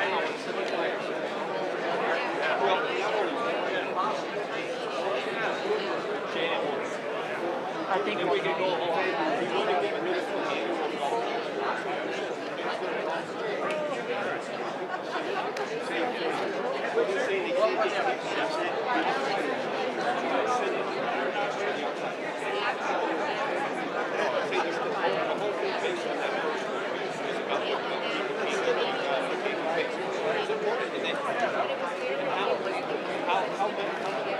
what's the percentage? You have 100% people go. What percentage? No, that's what the whole purpose is. That's all. Yeah.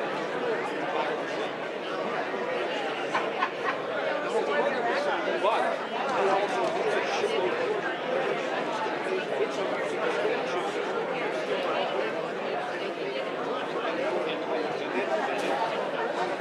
I'm probably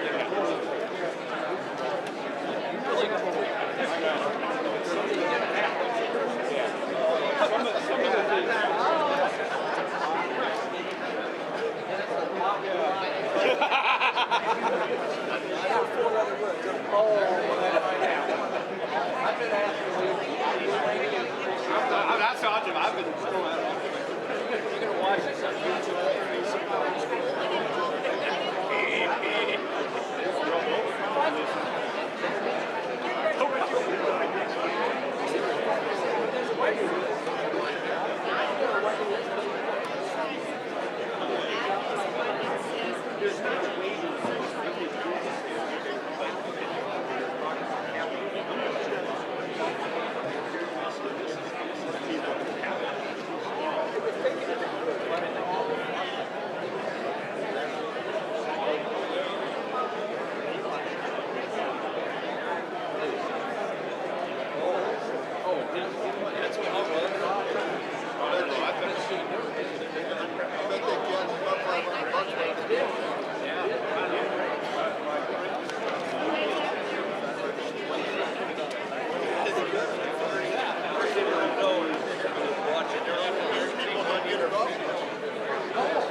Please begin.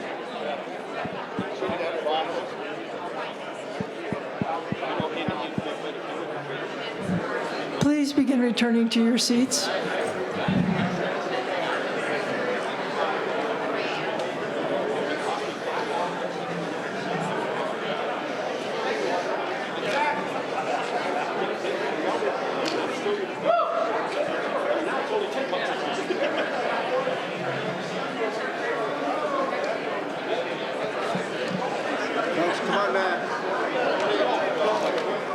Please return to your seats.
Welcome back.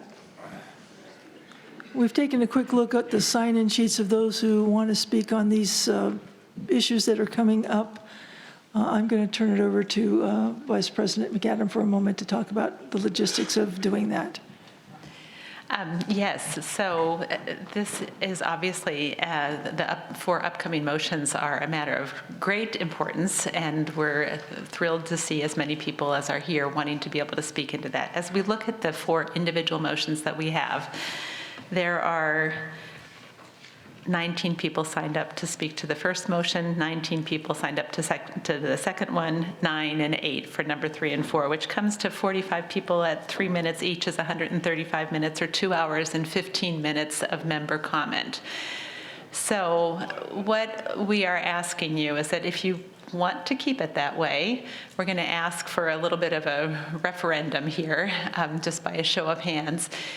We can do that, but that means that we're going to be here until about 3 o'clock this afternoon.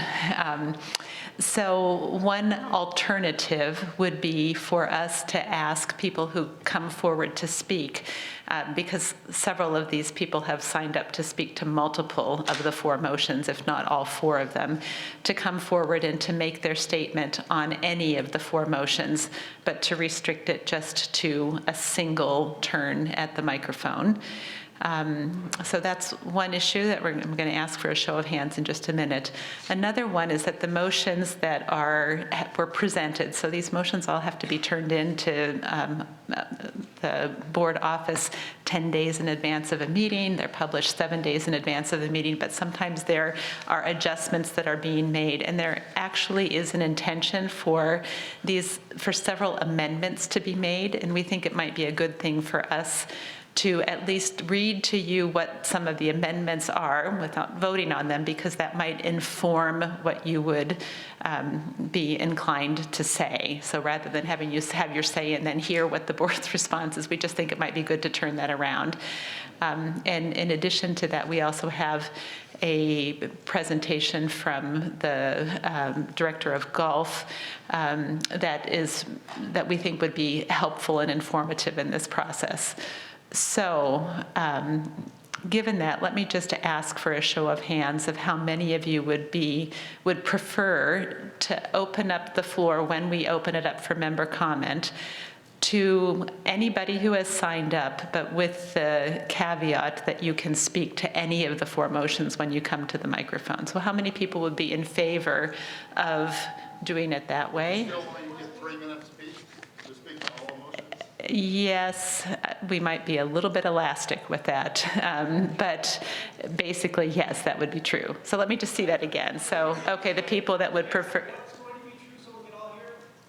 I'm sorry? My question was, would we only receive 3 minutes to address all the motions we want to address? And my thought was, no, I can address the points I want to address within 3 minutes on all the motions. Yeah. So perhaps what we could do there would be to limit it initially to 3 minutes and give you the opportunity to come to the microphone a second time, if that would be okay. So let me just see a show of hands that says, no, we want to stick with the schedule as it is right now. How many people would prefer to allow everybody to come up and have 3 minutes to each of the four motions? Okay, so this is not an official count, but it's obviously clear that the first option was preferable to more of you.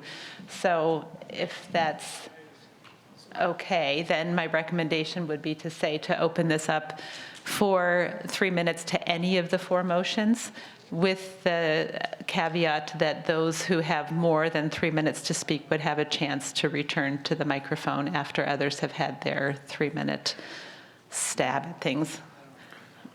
Steve? Are you going to have the amendments read first? Yes. Okay. Yes, that would be the intention, would be to have the amendments read first, so the motions read first, no votes taken, but the amendments read so that you're aware of what may be voted as an amendment, and also the presentation by the director of golf. But you're Is going to that- have, you're going to have the reading first. Prior to member comment. Yes, is that okay, Madam President? This, Can I just ask something?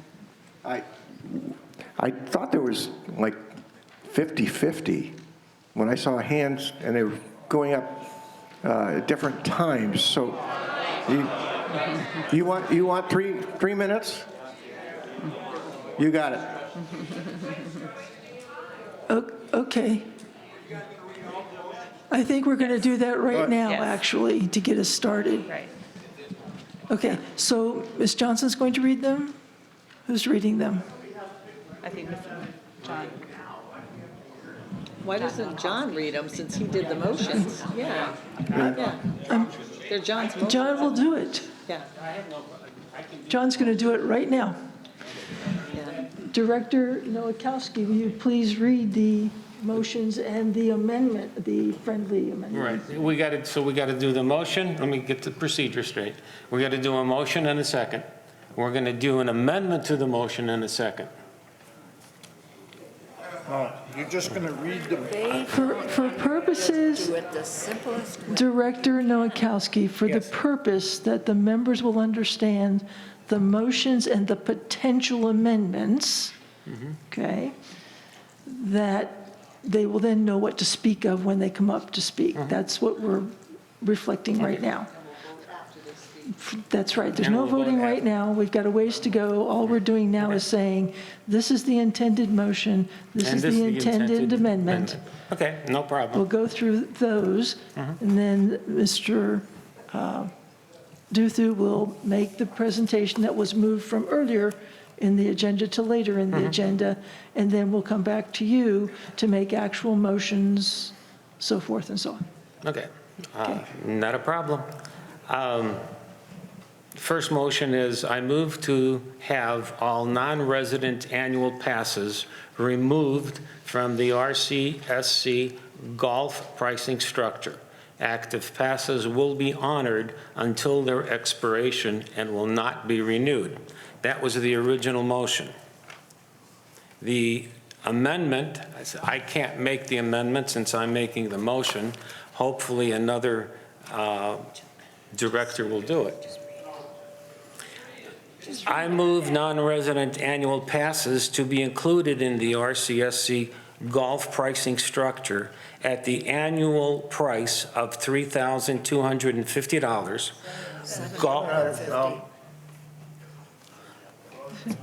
It's his amendment. It's an amendment. It's an amendment. It's the number. Right. No, You said two. It got changed again. $3,250. Golf carts are not included, and non-resident reservations will be allowed 5 days in advance of play. Wait a minute. No, that's not right. That's not right. It's 4 days. 4 days in advance of play. Get the story straight. Yeah. Yes. Okay.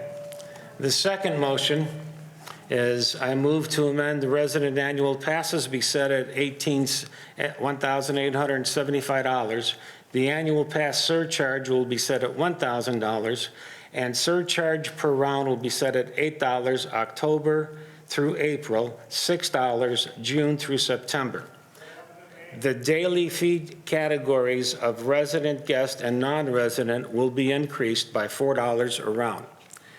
The friendly amendment is I move to revise the annual passes to $1,800 and the annual resident surcharge pass to be $925 with the surcharge of $7 October through April and $6 May, $6 May through September. The daily fee categories of resident walk-on will be increased by $3. The guest fee will be increased by $6, and the non-resident walk-on fee will be increased by $7 per round. The third motion is I move that the director of golf, that the Director of Golf establish a policy for tee time reservations made and not used for a no-show charge. That remains the same. The last motion is I move to amend Board Policy 17 entitled Golf, entitled Small Group Bookings, to add the following. Small groups shall rotate to all courses November 1st through April 31st. Tee time reservations will not be allowed between 8:30 and 11 a.m. Monday through Friday, November 1st through April 31st. The amended motion is small group bookings. Small group bookings shall rotate all regulation courses between November 1st and April 31st. And tee times reservations for small group bookings will not be allowed between 9 a.m. and 11 a.m. Monday through Friday, November 1st through April 31st. April 30th.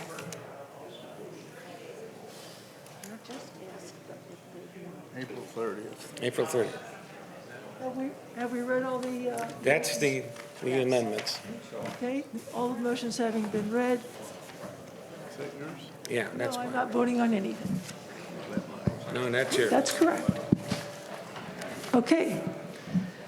We have reached the point in the agenda where Mr. Duthu is making a presentation. Madam President, Yes.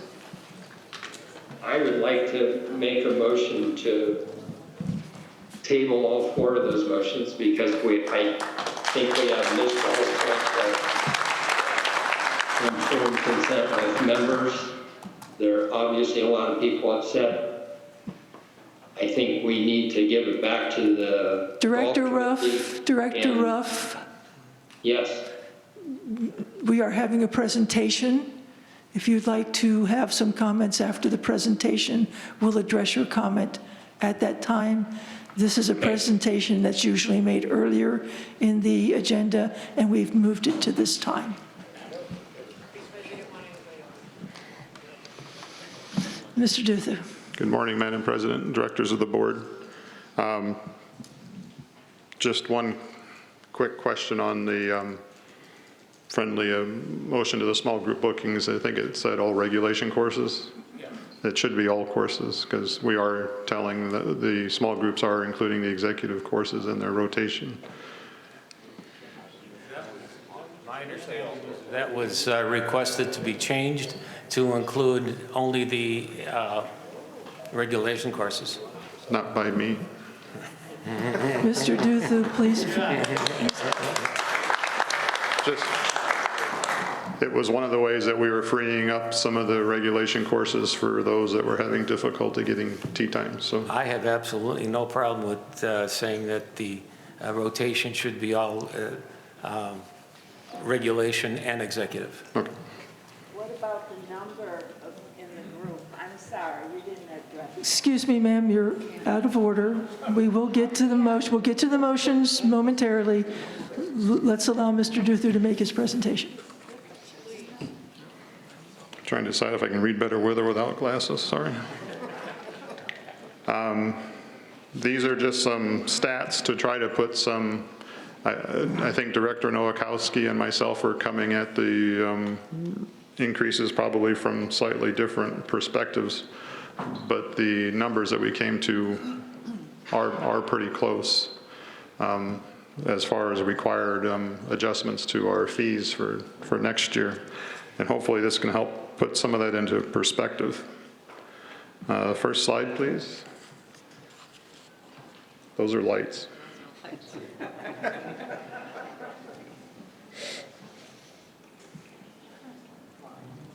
Okay, these are our golf stats as they were taken from September of last year through August of this year.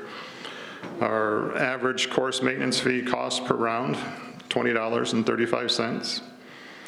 Our no-fee pass holders, their average green fee was $12.31. They represented 18% of our total rounds played and 10% of our revenue. Our annual surcharge fee pass holders, which also includes the fee they pay on a daily basis, was $17.24. They represent 35% of our total play and 26% of our revenue. Our revenue as a percentage of expenses, our annual no-fee resident pass holder revenue pays 11% of our total expenses and represent 18% of our total rounds. Annual surcharge fee pass holder revenue pays 30% of our total expenses and represents 35% of our total rounds.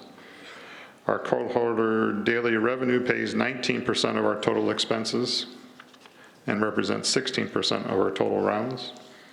And our guest daily revenue pays 16% of total expenses and 11% of our, and represents 11% of our total rounds. And our public revenue pays 13% of our total expenses and represents 13% of our total rounds. Next slide, please. As we were going through the budget process, these are kind of our thought processes as we were determining fees. That our operating excess would cover a portion of our capital expenses,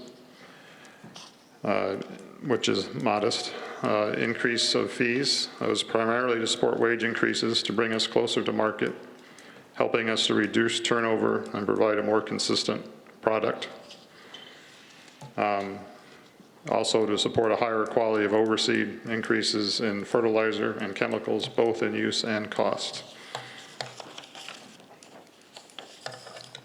Our proposal was to, next slide, please.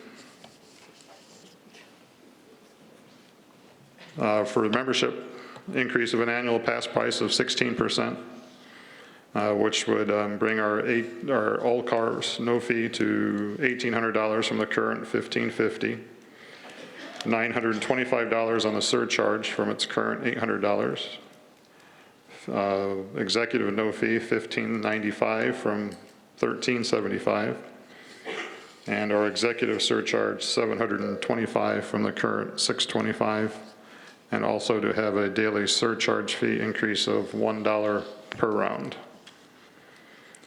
Increase of guest fees of 11%, which would be $49 in season from the current $45. And increase in cardholder green fees of 11%, which is $39 in season from the current $35. Next slide, please. For our public green fee, to raise it 18%. It's currently $50 in season. We'd bring it to $59 and increase the cart fee by $1, $15 in season from the current $14. Our non-resident annual, eliminate the option to include cart. Continue to offer a walking option at a higher fee, $3,250 from the current $2,750. And carts would be available at the daily public rate on a first come, first serve basis. The only thing that we didn't propose changing was the access to tea times, which was in Director Nowakowski's proposal.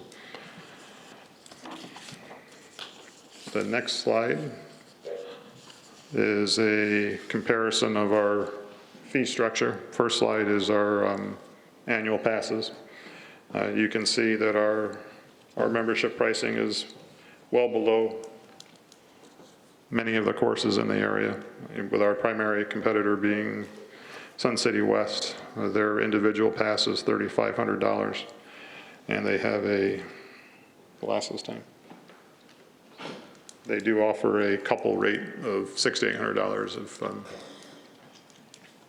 people join, or man and wife join as a couple. I'm assuming it's man and wife.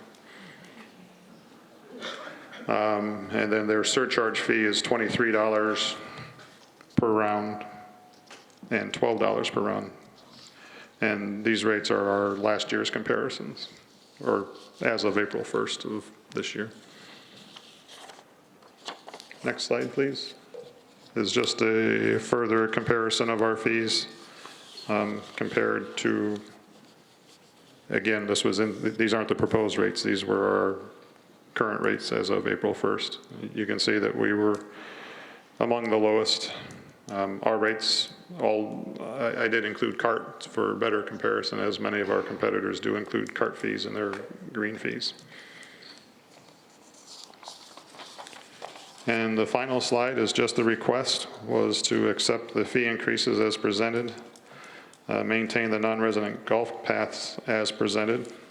Our current budget that we submitted did budget for having it eliminated, as we weren't sure which way that was going to go. It seemed the safest way to go. So there is some residual revenue left over next year on our budget, but that was for phasing out the passes, not expecting any sustained revenue.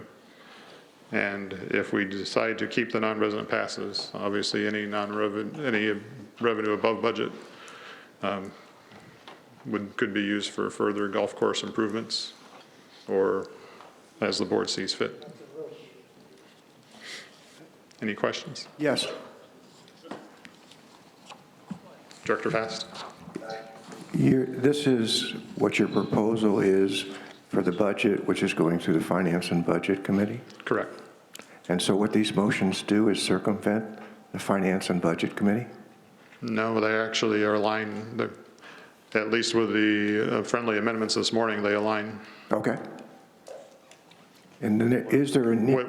With one caveat being I do feel that if we restrict the non-resident pass holders to 4 days, that it would be akin to eliminating them, because if I were to invest that type of money and not have reasonable access to the golf, or thank you. Reasonable access to the golf course, that they would probably choose to go somewhere where they didn't have that restriction. It would also, I'm still not quite sure how we'd handle that operationally. As a member, you're allowed to have a guest. Would we make it a stipulation that your guest can't be an non-resident annual pass holder, which is the case with many of our groups currently? So there wouldn't, the system's certainly capable of flagging somebody for the amount of access based on their member number, but it would also restrict a member from booking that person as part of their normal reservation process if they wanted to play with them. So just to repeat, what you're saying is this will come up through the normal budget. There's no need for motions, because the budget's going to be reviewed by the Finance and Budget Committee and then brought before the board, which this will be included? That would be one way to look at it, I believe, yes. Thank you. Is Director Nowakowski. Yeah. The board used to look at the pricing structures in the past, and then all of a sudden, the board kind of quasi accepts the pricing structure in the budget process. Prior to 17, the board had a little more involvement in the actual pricing than they do now. Now we just kind of accept it there. The one problem that in the Brian's discussion is going to $59 on our non-resident walk-ons. We are getting fairly close to competing with other people that charge that amount of money. That is a big chunk of revenue for us, the non-resident walk-ons. If we start decreasing that amount of play, because we're competing with Sun City West, which is $61, and all the golfers keep telling me that Sun City West is so much better than us. I don't know if it's true or not, but that's what the golfers keep telling me. Then if we start competing with that dollar and our revenue goes down, we start losing a considerable amount of money.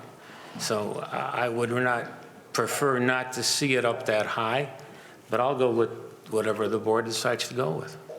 Can I just ask a question? Treasurer Fast, Please, one moment. Director Darbit, you had a comment to make. Thank you. A couple of questions. One is I want to just build on the theme that Director Fast mentioned about it going through the Finance and Budget Committee. But before it even gets to them, it needs to go to the Golf Advisory Committee. And while we...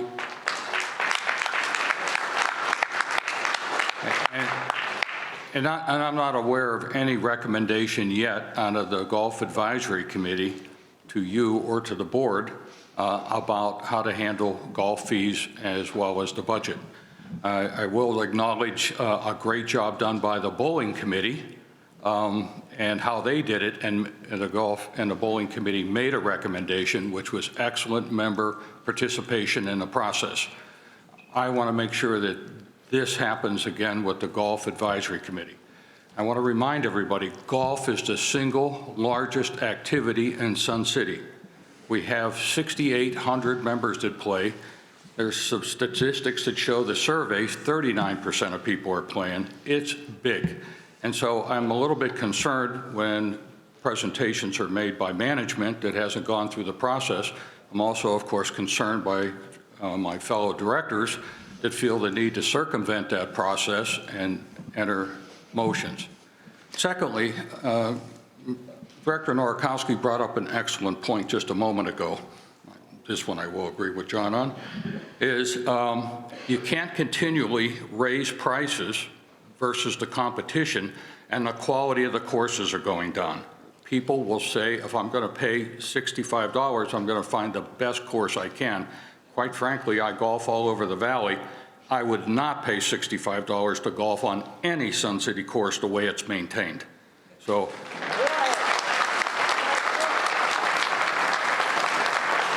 John is correct. What's going to happen under the current conditions of these golf courses, we're going to raise the prices. People are going to go other places. The revenue's going to drop. And who's going to pick up that difference because of the poor quality of the course? Members' prices are going to skyrocket. We need to... Okay, out of order, please.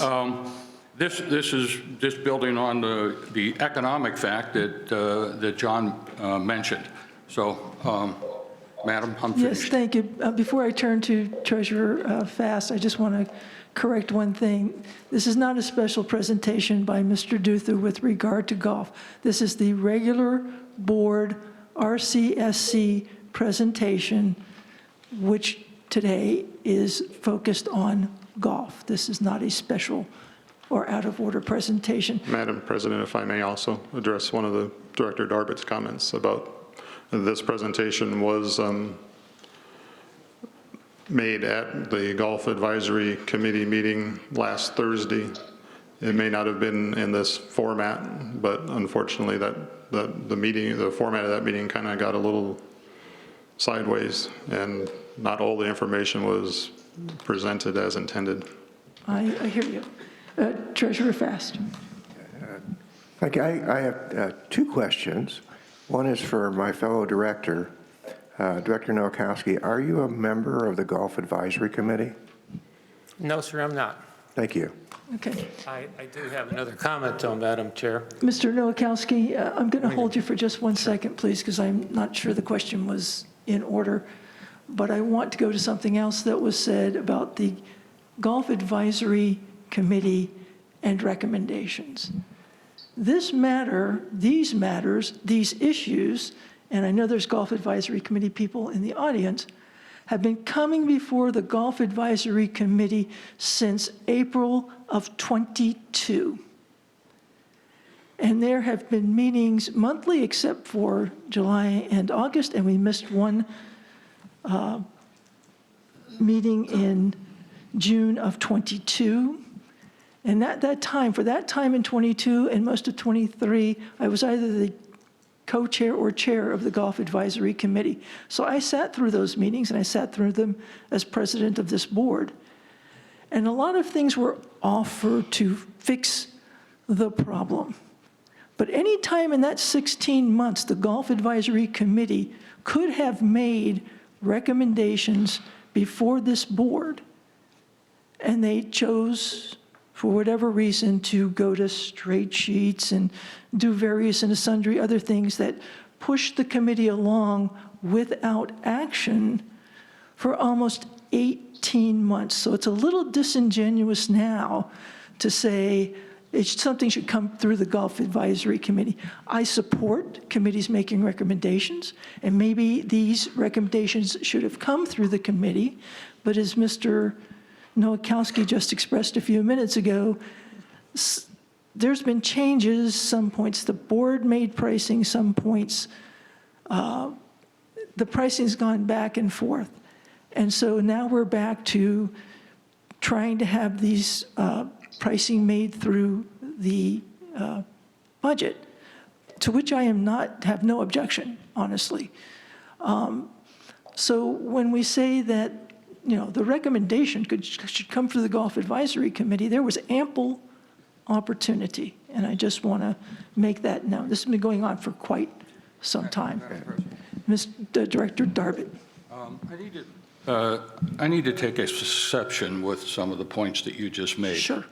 I've only been on the Golf Advisory Committee since April, and I believe that they have been active and have done a good job of tackling a big issue that faces us. One is there's been a significant increase in the number of rounds of golf in the last couple of years.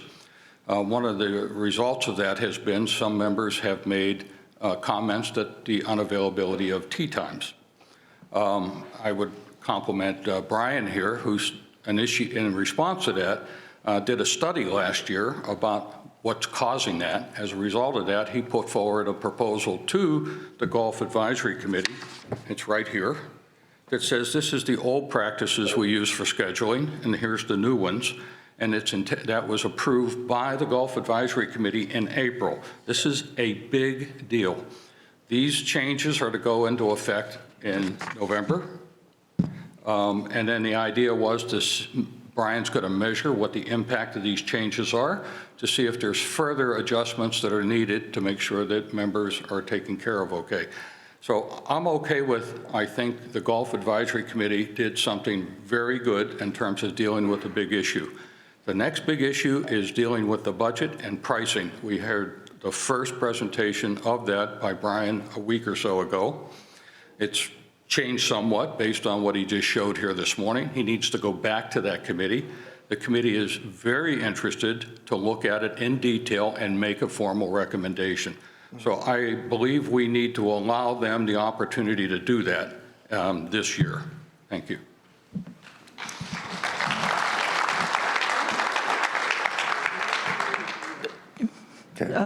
Treasurer Fass.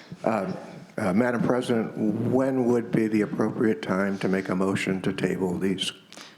We first have to have a motion on the table. If we're ready to have a motion on the table, I will turn to Director Nowakowski.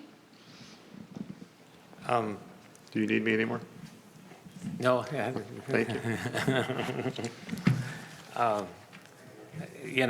One of the reasons seems to be some confusion as to the pricing and whether the finance and budget has got to do with it. Because of our timing, we tried to do the budget in November and December. I don't know about anyone else, but if I was in the business of attempting to figure out how much money I have and how much money I can spend, I would like to know that before I put the numbers on paper that says this is what we have. In order for the management team to know how much money they have and how much money they can spend, we should, as a board, make the determination of what the pricing is going to be so they can figure out how much money they can spend. Waiting for the finance and budget has been meeting all summer. Have they looked at any of those issues of where the pricing is? I don't believe so. Director Nowakowski, can we have you make a motion? Sure. I would be more than willing to make the motion on all four of them or just one. Let's start with the first one. Okay. I move to have all resident annual golf passes removed from the RCSC golf pricing structure. Active passes will be honored until their expiration date and will not be renewed. Friendly amendment? Got to have a second first. I'll second it. We have a second. We have a motion, and we have a second. I have an amendment. Let's, one step at a time, please. Someone's phone is going off. Can we have that turned off, please? The motion has been made and seconded. Mr. Nowakowski, would you like to speak to the motion? This is in response to several, again, minority, just like many other minority people that come before the board. And the allowance of whether we have non-resident annual golf passes or don't have annual golf passes has never been a board decision. It's always been an add-on into the budget with the board not being a part of that decision. I think that since the complaints come to the board should make a conscious decision as to whether we will allow non-resident annual passes. That should be a board decision. If the board says yes, they do agree with that and want it here, I don't have any difficulty with it. If the board decides, no, they don't want non-resident annual passes, the board should make that decision with whatever qualifications the board wants to make. It should not be an item thrown into the budget that no one looks at. So that's why the motion's there. Thank you, Director Nowakowski. Normally at this point, the chair would recognize the members for comment. But given what the chair has heard during this conversation, I think I would prefer that we open at this time for the directors to make comments. Madam President? Director Collins. I would like to make a friendly amendment to this. Sir, that is out of order. Okay. I have reached the point where I'm asking for comments. Well, perhaps not. Let me hold back for a moment. You're asking to make an amendment. Mr. Collins, proceed. I'd like to make a friendly amendment to this. I move that non-resident annual golf passes be included in the golf RCSC golf pricing structure at an annual rate of $3,250. Golf carts are not included in the package, and non-resident reservations will be allowed 5 days in advance of play if with a resident. 5 days in. 5 days in advance, just scratch the if with a resident. Amend, motion to amend. Second to that? Sure, I'll second it. Okay. Comments to the amendment, please. Are there any director comments to the amendment? Yes. Director Babbitt. I was absolutely baffled by the comment by Director Nowakowski a few minutes ago. It says that the board should look at pricing changes and understand what they mean, and that the membership knows what they mean. But instead, we're having a motion that has a number, doesn't show you what it was before, what it's going to, how much revenue do we get for it. And secondly, it doesn't say what the pricing strategy is. I'm sorry, you start with what the costs are for the organization that dictates what kind of quality golf course we want. We then work upwards and say, what are the fees necessary to pay for the kind of golf course that we want? And you always have non-residents paying more than members. That's the benefits of being Sun City.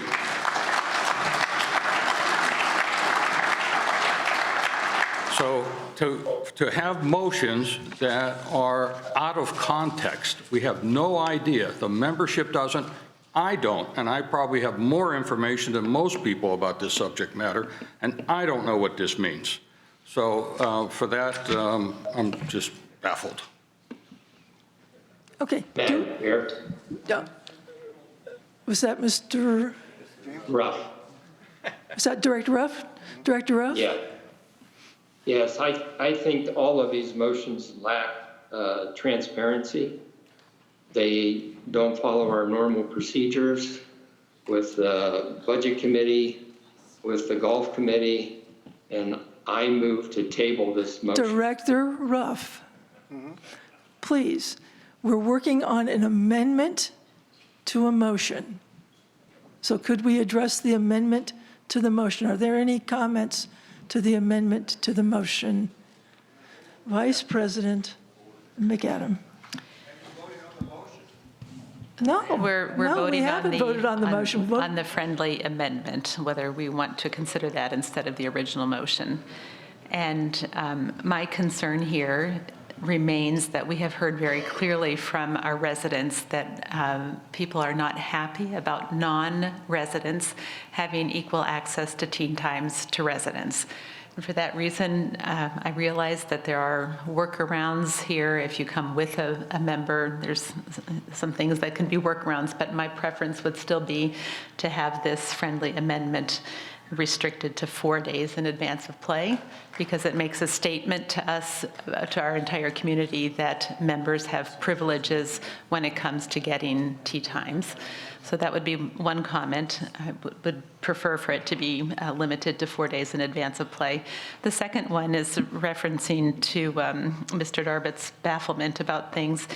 I'm aware of all the discussions that have gone on about what was, what is, what this difference would be, whether it's revenue neutral, what the potential is, depending on the elasticity of the demand for golf and all those things.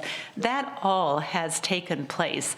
I can assure you, Mr. Darbitt, it doesn't belong in the motion. So the motion is the result of a lot of investigation, a lot of deep dives into number, a lot of comparing various scenarios. And I would just like to say that I'm quite convinced that that has actually happened and is behind these proposals that we have in front of us today. Okay, I'm going to ask us to stick to the amendment to the motion. Is there any further comment to the amendment to the motion? I'm sorry, Madam President, but you're allowing comment generally, and then you're trying to limit. What is it? Are we allowed to comment, or are we allowed to comment on the amendment? Well, I'm not, actually, sir, what I'm trying to do is to get through the amendment to the motion so that we can readdress the motion. I'm not trying to limit comment, but I believe if we can get back to the original motion, I can then call upon you to speak, because you were doing so just before we went down there, Okay. to bring this amendment.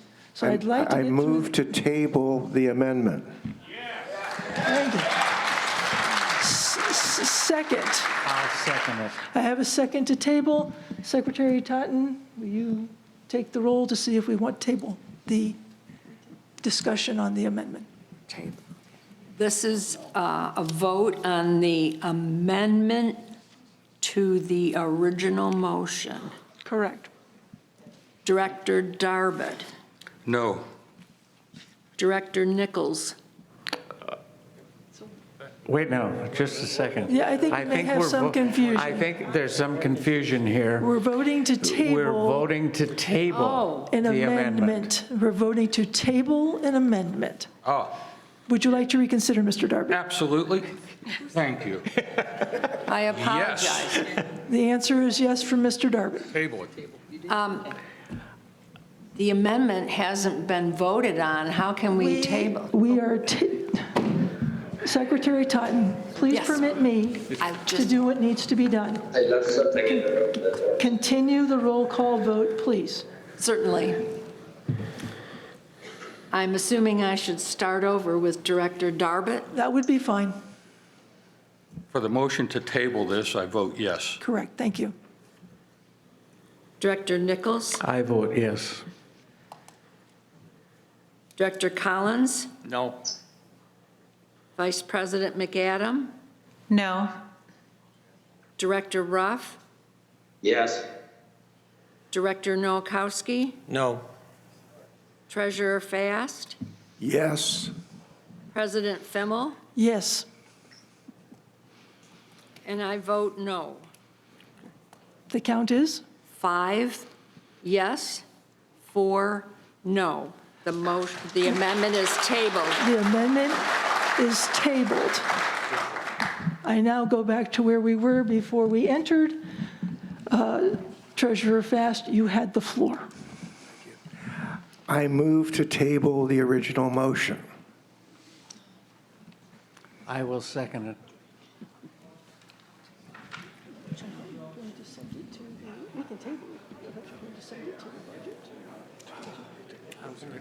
Okay, all right, just say, okay. Second, We okay? have a second. Please take the roll call. Certainly. Director Darbutt? Yes. Director Nichols? Yes. Director Collins? No. Vice President McAdam? No. Director Ruff? Yes. Director Nowakowski? No. Treasurer Fast? Yes. President Fimmel? Yes. And I vote no. The original motion is tabled by a vote of 5-4.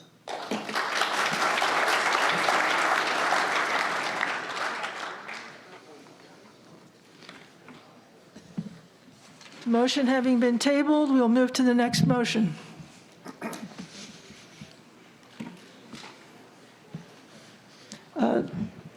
Director Nowakowski. You're out of order, sir. Well, you can raise your hand, sir, that's fine, but you're out of order. Oh, I'm sorry, it means we're not going to talk about it anymore today. There is no, we're during the agenda right now. That motion on the agenda has been tabled. There'll be no further discussion today about that motion. Today only. May I answer that question? Yes, Treasurer Fast, you may answer that question. When you table a motion, you put it in suspension, and the only way to get it off the table is to make a motion to take it off, bring it back.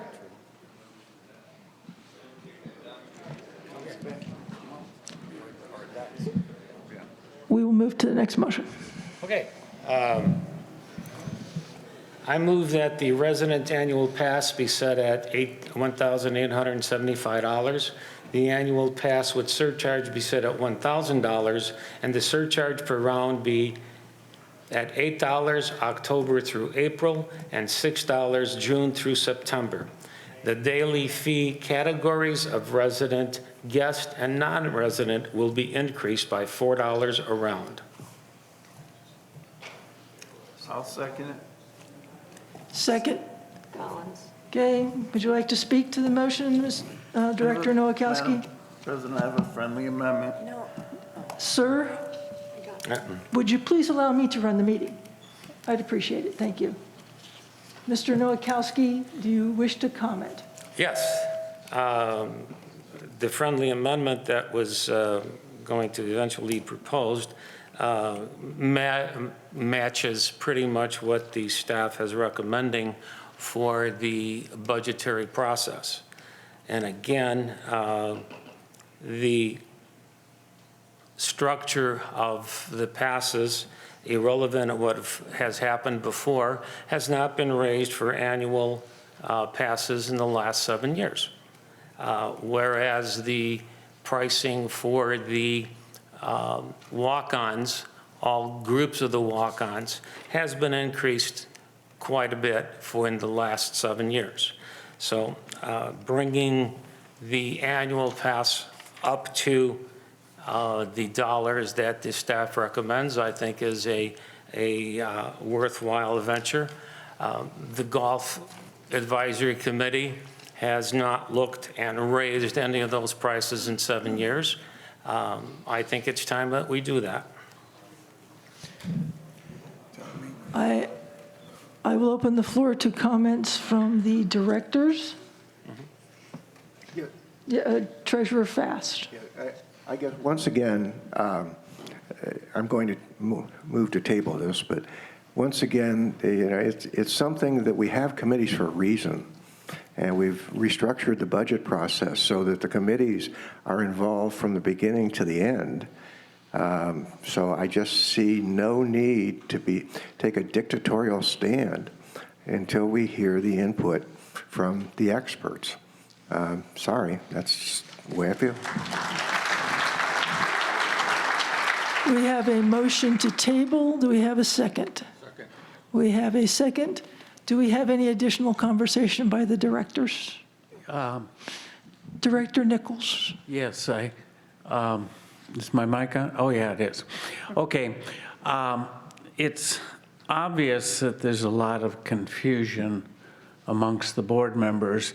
I have a document here in front of me which was handed out to help me through this meeting, and there's already a number of changes on this whole document as far as what we're proposing and what we're doing as far as amounts and stuff like that. So I think we need to table all these motions until we get everything clarified amongst the board members. Thank you. Any other comments? Yes, I would just like to ask, did I hear correctly that the last time the fees were raised for residents was 7 years ago? I'm asking my fellow board members, not you folks. Sorry. I will turn either to Director Collins or to Director Darbit to address that. I don't have the data for 7 years to answer that. Maybe our Director of Golf could help. Director of Golf?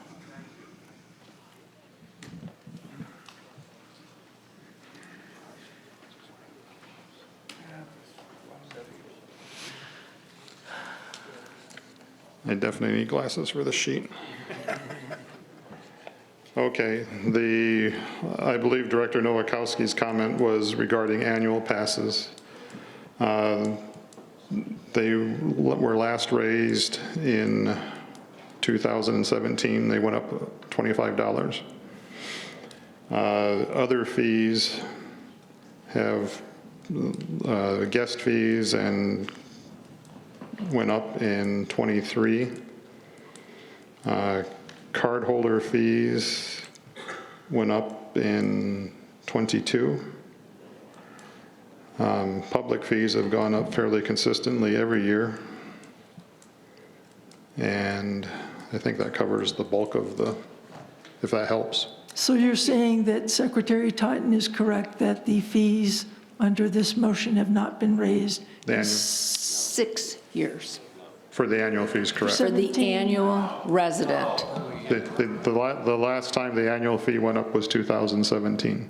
And if I am subtracting correctly, 2017 from today is 6 years. 6, Okay. 7, I hear 6 and 7. Okay. Guess it depends on the date that was actually done. Yes. And my other question was, the Golf Advisory Committee is made up, you can, I guess you're the person I should ask. I'm not sure what, this is a motion to table, so is this relevant to the motion to table? Well, it's questions I have. Any additional comments with regard to tabling the motion? Yes. Secretary Totten, proceed. Okay, thank you. What I'm getting at is it seems like inflation has gone up far greater and more often than in 6 years' time. And the other thing is the Golf Advisory Committee has had ample opportunity to bring forth changes, but I'm assuming it's made up of resident golfers. Is that correct?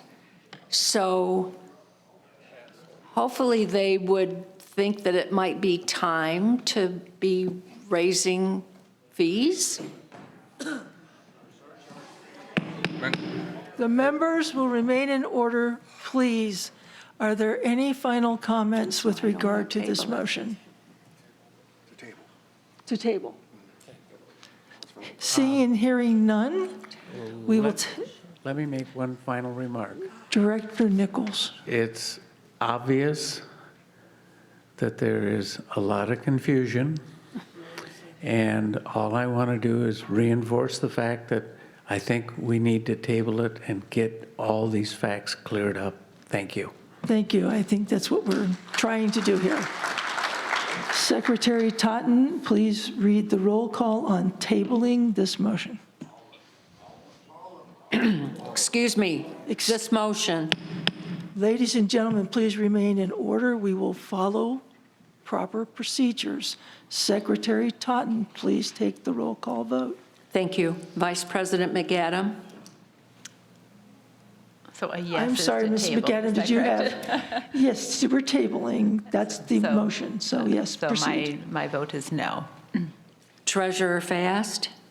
Yes. Director Darbut? Yes. Director Nowakowski? No. Director Collins? No. Director Ruff? Yes. Director Nichols? Yes.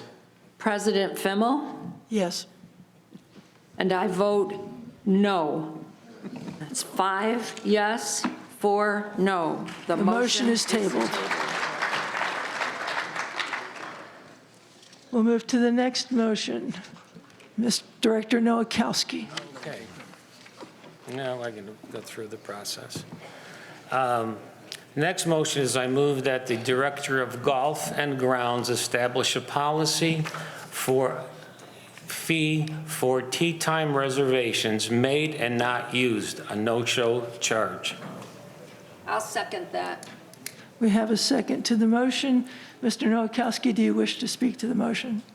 Yes, I believe that's a common problem in many golfers, not just us.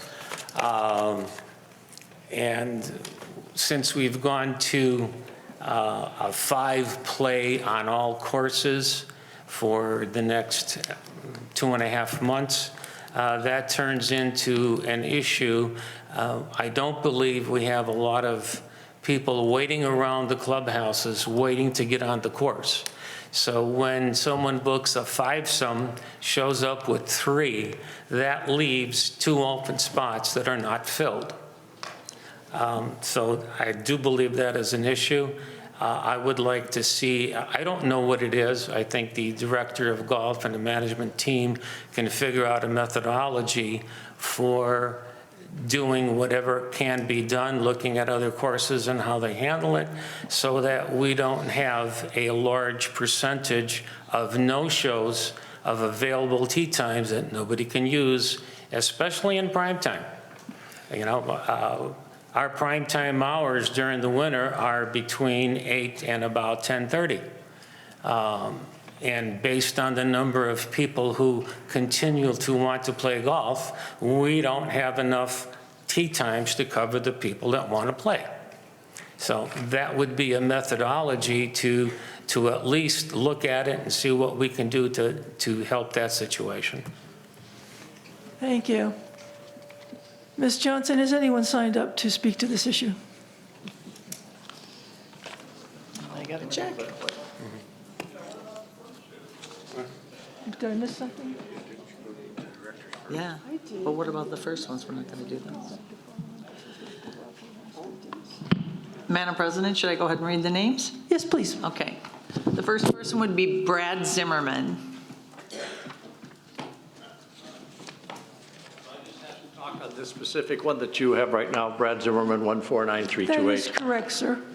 Pardon? That is correct, sir. Thank you. As far as that, that's a great idea. My whole concern is how do you differentiate between an emergency and a non-emergency, to where one guy said, I'm just not coming because I'm going to sleep in, or the other guy's on his way there and a cart breaks, or he has a doctor's, does he get a doctor's note and have to show it so he doesn't get charged? I mean, it's kind of hard to do, so that's all. Thank you for your comment. Craig Thornburg. Hey, you didn't start the clock.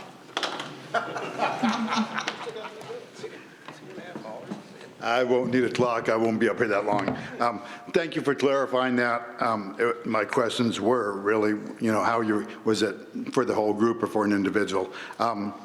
I think a couple things we need to remember here. And one, we're a senior community, and if it wasn't for the IDASs, I'd be 100% on board. And I realize what you're trying to do, and I appreciate that. When they block out 5 spaces and only intend to use 3 and then only use 3, it's harmful for the entire community. I agree with that. But we do have IDASs, bursitis, arthritis, tendonitis that we wake up with any given time. And you said that we would work this out in the future. You're sure Brian could come up with something. I would like to know what Brian would come up with before. In other words, what's my cancellation period? Is it like with a hotel, or do I have to do it like a week in advance or 2 days in advance, or can I call up that morning and say, hey, man, I got an itis, man. I can't make it. So I would like to know that before I know whether we should support this or not. But I'm 100% behind the idea. I like the idea. I just would like to know more about it before you guys voted in. Thank you. Thank you. Nancy Greathouse. Did she leave? Okay. Dave Davis. Okay. Ron Mysell. Everybody's leaving. Diane Hall. Oh, wait, is that Ron? Is that you, Ron? Yes. Okay, sorry. I didn't know you were here. My name's Ron Mysell. I'm on the advisory board. I just got on a couple of weeks ago. We're all confused here. Nobody knows what's going on. They want to raise the price by 27%. I mean, we have to have some sort of thinking about what's going on here. There's $1.2 million left in the golf budget. Why are the golf courses looking the way they are?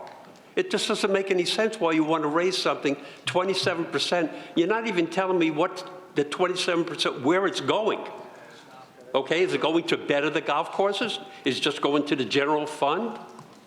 I mean, come on, we're all aggravated here. We don't know what's going on. 27% is a lot of money. For a family of 2 to get the big package, it's going to cost them $700 more a year. We live in Sun City. We don't live in Sun City West. We're on a budget. $700 a year for a lot of people is going to create a financial problem for them. It's just way too much money. You could do things other ways. You want to get rid of the outside people? That's $300,000. They're 4% of the population at golf, 4%. And we're getting rid of $300,000 over 4 out of 100 people? It doesn't make any sense. This whole thing needs to be looked at better than it is because it's not working. Thank you. Thank you.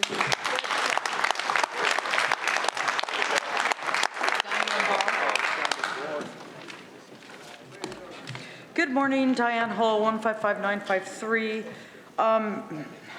We're simply right now talking about the motion regarding a policy and fee for tea time reservations, no-shows. Is that correct? Correct. Okay. I just wanted to make sure based on the last, can everybody hear me? Okay.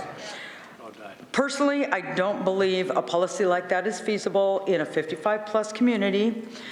We're all seniors, we all have illnesses, we all have medical emergencies, just like prior people have said.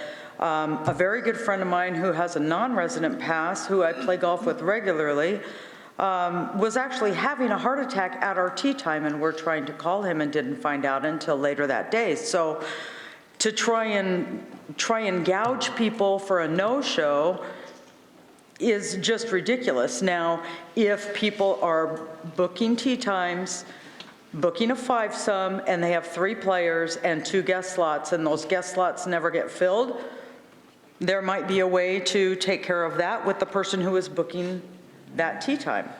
But if we're, right now, golf is profitable. That was said at the last meeting. Golf is currently profitable. So I don't understand why we want to raise everything. However, golf is not the most populated activity in Sun City, according to the survey that was taken. Most popular is cardio fitness, 51%, then water walking, 49%, then weight training, 44%. So if we're looking to increase revenue, let's look at the most popular ones first. Golf is not it. Thank you. Thank you. Richard Henry.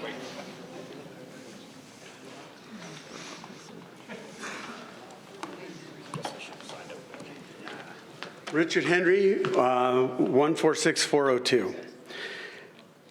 The first thing, the people who are going to enforce this are going to be the starters, and who are they going to charge back?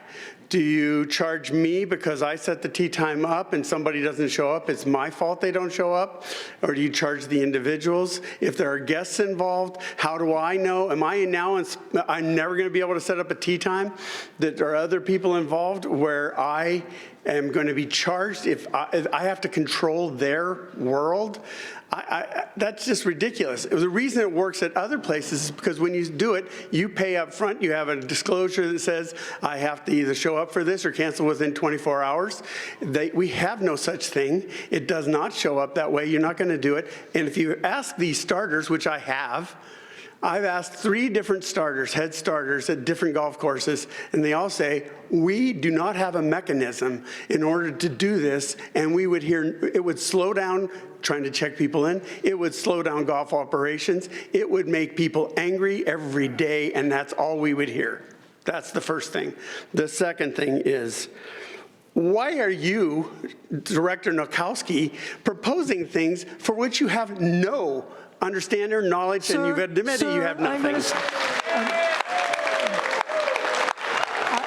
It's a question. I'm not going to permit directors to be attacked in that way. I'm asking a question. Why?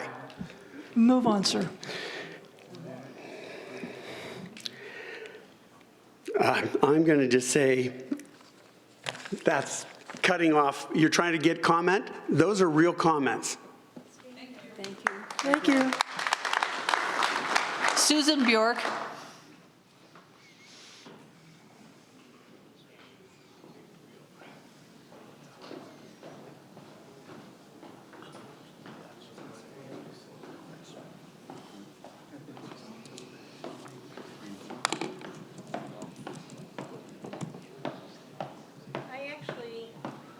I actually was going to yield to the guy that said, let's do a little bit more research on it and so on and so forth. But since others have taken some liberty, I'm going to say, Director Nowakowski, I know what you were trying to do, and I actually was in support of the motions. I think there was not enough communication amongst the board for those motions. But the bottom line is, we haven't raised the annual pass. And if you calculate it over a period of a year, it's a lunch. It's a lunch. And I don't think, I told my husband, if we can't afford it, I don't expect others to subsidize our golf. You golf less then. Because we have to have the income to keep our courses up. And I think the big issue is the courses have been neglected, and we do need to get them up. But people outside should be paying more. As far as the outside annual pass, I was all for getting rid of it, but we also have to do an analysis to determine if we lose these people, and if we lose people because we do raise it, then, you know, where do we make up that? And I think that still is yet to be determined. I know that the director of golf has put forth a good presentation, and it sounds like some of those things have been considered, but it just is, you know, there's just too much confusion. But I want to applaud you guys because I know you've been working hard all summer. So I'm giving you grace over this situation because you really have tried to turn things around. And I think bigger issue, the golf is a big issue because it is a big part of this community, but a bigger issue is making sure we understand where the neglected maintenance is at. And I said, I don't want this to be a cloud or a smoke screen for that. Susan? Yeah. We're talking about the motion. Yeah, I understand. And we just cut off an individual for that, but we appreciate it. Yeah. Right, thank you. Yeah. Madam President, everyone who signed up has spoken. Thank you. I'd like to say one quick thing about this particular motion, because it's my understanding that we lose 25% of our prime time tee times because of no-shows. Would that be correct? Madam President, that number comes from an analysis that I did for the month of March, looking at Monday, Thursday, and Friday tea times between 8 a.m. and 11 a.m. In that prime tea time, in our prime month, 24% of our tea times were lost to no-shows. So this is not an insignificant number of tea times we're losing. And if we're serious about making more tea times in prime time available, it's an issue that we're going to have to address. I don't believe that the motion on the table has anything other than a directive to management in golf to figure this out. We're not talking specifically at this point about charging people. We have to look at this and we have to figure out the best way to go about it. There are non-monetary ways of doing things. We can affect an individual's weighting in the lottery so that if there are multiple no-shows, your weighting drops and you're not going to get as many prime tea times as you'd like in the lottery. So there are ways to accomplish this other than just charging people if they don't show. Thank you. Thank you. We'll move to comments by the directors. Are there any comments by the directors? I have no idea what the motion is. Could you repeat it? Mr. Nowakowski, please repeat the motion. Be more than happy to. I move that the Director of Golf and Grounds establish a policy and fee for tee time reservations made and not used, a no-show charge. That's the motion. Could you, that last piece of the sentence, no-show charge? Mm-hmm. So you're asking them to set a no-show charge? No. Establish a policy. Establish a policy. Okay. That involves a charge? I don't know. I don't know how it's going to work because we're giving them the direction to figure it out. Okay. Do we have any other comments from the directors? Director Darby? Yes. Just following up on what Director Fass said, the wording here is confusing because it almost says that there will be a no-show or show charge. And also, I think that a number of members that made comments here highlighted the reasons for that, and I don't want to second guess when members can't golf for some reason.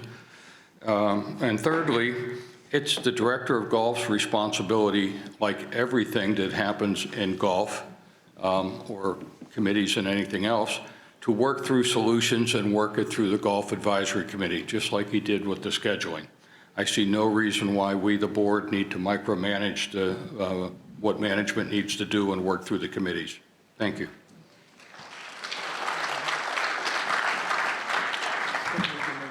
Are there any other comments by the directors? Secretary Totten, please take the vote. Thank you. Director Darbut? No. Director Nichols?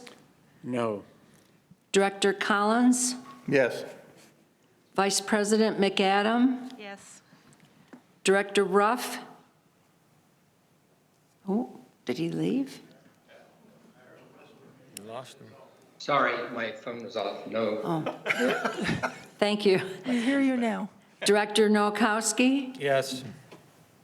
Treasurer Fast? No. President Fimmel? Yes. And I vote no. It's 5 no. Did I do that right? Yeah, you did. What is your count, Secretary Totten? 5 no and 4 yes. The noes have it. The motion does not pass. Okay? The next motion, I move to amend Board Policy 17 entitled Golf, section titled Small Group Bookings, to add the following. Small groups shall rotate to all courses November 1st through April the 31st. And the booking times, what the motion is tea time reservations will not be allowed between 8:30 a.m. and 11 a.m. Monday through Friday, November 1st through April 31st, April 30th.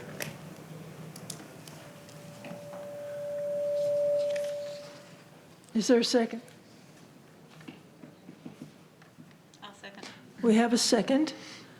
Would you like to speak to the motion, Director Nowakowski?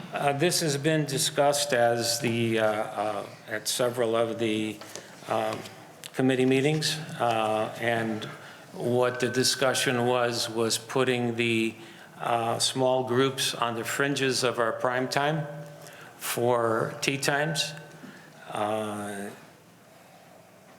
and the inclusion of all our 8 golf courses instead of just a series of golf courses for small group bookings. Small group bookings are a policy established under the board policy in golf, and if we're going to change or limit what they can and can't do and how they're going to get their tee times, it should be part of that policy to make sure that everyone understands what it is and how it's going to work. Ms. Johnson, will you read the names of people who signed up to speak to this motion? Brad Zimmerman. Thank you, Brad Zimmerman, again, 149-328. Yeah, here's the deal. Back in the spring here, this spring, Chris came to us basically in the small groups and said, listen, we have people that are complaining they can't get 9 o'clock to 10 o'clock tee times. That's what most groups were taking up. So there was a meeting on April 19th, and Mr. Collins, Mr. Dunthrow, Mr. Lyman, Mrs. Fimmel, Nowakowski, you were at that meeting along with representatives from the small groups. And at that time, we were told that we were going to try a few things. And one of them was we were going to leave it basically from November, December to stay with us giving up our 9 to 10 o'clock tee time. That allowed 6 to 7, 7 to 8, 8 to 9, 9 to 10 for anybody, 4 hours to book tee times. And we would move to 10 o'clock and go on from them. And the Bandits also agreed to that. And we said, yes, we would throw an executive course in, which I believe is going to open a whole other can of worms, but we'll get to that. And we, in due diligence, were offered tee times, which are already set for November and December, and actually we're booked all the way to April. Tee times are already in, because we didn't figure in January when this got redone, reviewed, that we'd have an issue with it. Well, now we come to find out that we've been moved to 11 o'clock. So I'll take you from what you say at 11 o'clock. So in other words, we gave you our money, $2,700 and some odd dollars in good faith that we were going to have our November and December tee times. And now I understand that's gone. And also in here, what I'm after is you say after 11 o'clock for groups. And then up here in number 3, you say small group bookings must pay a booking fee per player and play date to block tee times. Well, if it's after 11 o'clock, we don't need to pay $2 because we can get them anytime we want. So that's ridiculous. So to pay for something that I can get doesn't make sense. So you're going to lose all that revenue right there from all the groups because we can get tee times after 11 o'clock. And I think it was fair that we offered to say, yes, we're not going to fight this. We'll take the 10 o'clock. That's fine. We also have people in our groups that 11 o'clock also hurts them because they work for some of the golf courses. They work at some of the rec centers, things like that. And our golf groups are more than just a group of guys. It's a camaraderie.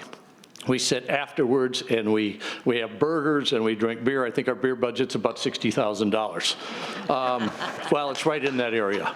So anyhow, but I can go through it for you. But yeah, we paid $2,756, and you've had that from us since April. And then for the 6-month pre-book time, we got $6,500 for our group pays around for extra tee time bookings. We pay members' annual gas passes in our group alone is $63,000. 6 months at $7 a round is $30,000. We got 33 players that play twice a week, 35 players that play 3 times a week, golf, food, golf supplies. So we pay about use about $110,000 for a 6-month period. So. All valid points. We're speaking to the motion, and so I gather that you're thinking that the motion is not fair. Right, and also, and back to the executive courses, there's a lot of people that play just executive courses, whether it's ladies that don't want to waste the whole day and just want to get some rounds in, and the gentlemen too, and people who practice, and starter golfers and things like that. You start putting groups on par 3 golf courses, you have to wait on every hole till it empties. Okay. It's backed up for hours. So I think it's a whole nother can of worms there that now you won't have tee times available for those courses. Thank you. Thank you. Okay, it looks like Tommy Manger? Is there? I can't read your writing. Okay, how about John Daniels? Okay. Barbara? Bow? Okay. My only concern was we have small groups of ladies and probably gentlemen that are less than 30. And as long as we pay our $2, I think we should be included. Very few of us have more than 20 girls. Some only have 16. And so I think 30 is unfair to many of us. Thank you. Jim McCarty? No? Diane Hall?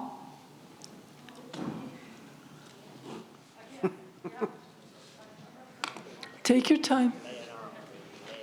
No, we've been here way too long already. I'm just trying to move.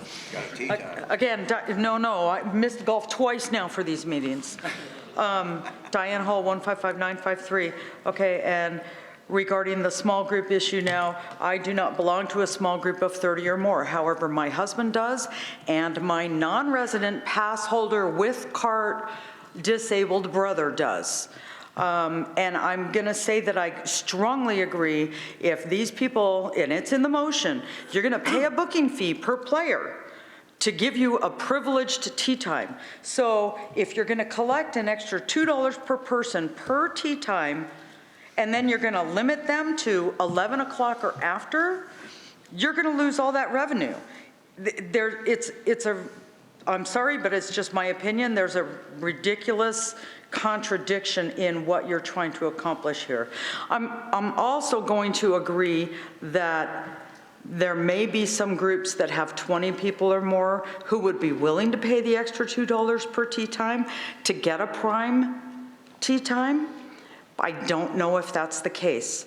I do play in a couple of groups that have 15 to 20 members in them during the height of the season. God, there was something else I wanted to say and as far as the small groups rotating amongst courses, I also agree you put those groups of 30 or more men on executive courses and it's going to be crazy. But if there is a way to verify that they are alternating courses constantly, like the Easy Bandits do, rather than letting the Willow Creek Bandits play Willow Creek every Saturday, if every small group is alternating courses between the regulation courses, then tee times really shouldn't be an issue for other people. Other groups, you may not get the course that you want at exactly the time that you want, but you will be able to get a tee time within the time frame that you're looking for. And I've experienced that for the last 3 years. So that's all I have to say. Thank you very much. Thank you.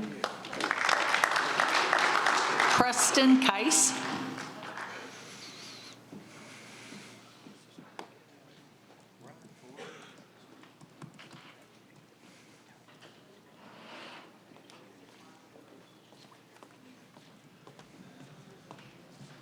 Preston Keiss, 133903. I am the scheduler for the Willow Creek Bandits. The Gulf Advisory Council came up with a proposal to minimize this, to minimize the effect of small groups on the courses, and I can understand that. I was part of that process. The Willow Creek Bandits, during the winter, we have 70 to 75 guys that play. I've got 14 to 15 tee times. It has an effect on courses, and I understand that. And we've worked with Mr. Duthu and with the Gulf Advisory Council to try and minimize that. I think we should allow what the Gulf Advisory Council put together to give it a chance to work before we try to change it. And Mr. Nowakowski has changed some of the things that were agreed to by the Gulf Advisory Council, and also was brought up at a board meeting in like June timeframe or something like that. Mr. Duthu read that information off. There wasn't any dissension to it. So I don't understand why he's trying to change something that hasn't been given the chance to see if it's effective or not. That doesn't make any sense to me. Excuse me. I need water. The Willow Creek Bandits, during the winter, we've already put in $3,700 for advanced tee times, and we paid for that. We're willing to work to make sure people have an equitable opportunity to get tee times, but you have to work through the system that you have to make it, to see if it's going to be effective before you change the rules. And that's the biggest problem I have with this specific motion. Thank you. Thank you. Rich Henry?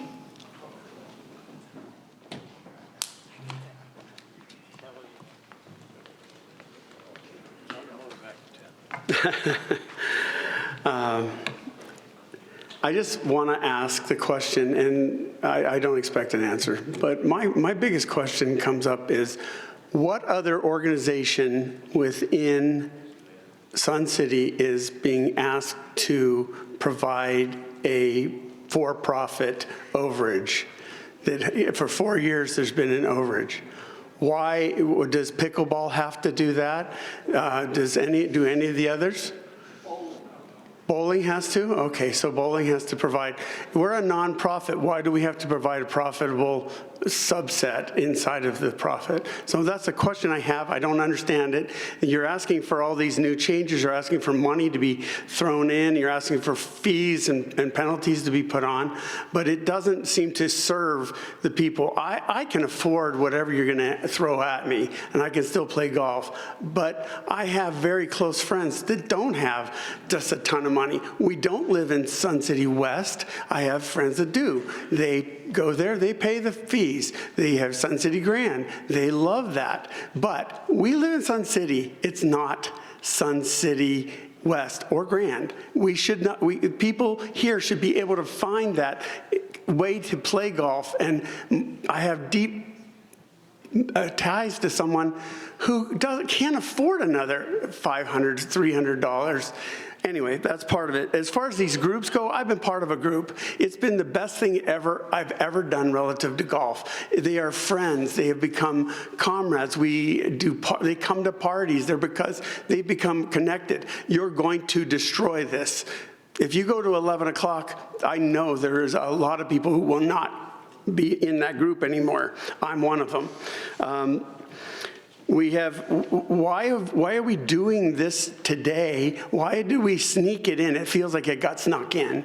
Why is it today when, Norm, about half of the golfers that play during these time periods are not here? They're not even in town. They are not going to be able to hear their voices. You're not going to have them representing what's going on. It seems a sideways hit.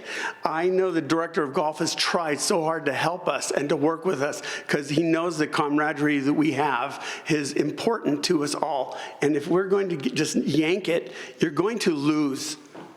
Sun City is going to lose. And I feel that that is not your intent, but that's what's going to happen. I don't know what the intent is. I don't know why this is thrown in this way. No one's explained it to me. I've never heard a good explanation. Thank you. Thank you. Thank you. Susan Bjork.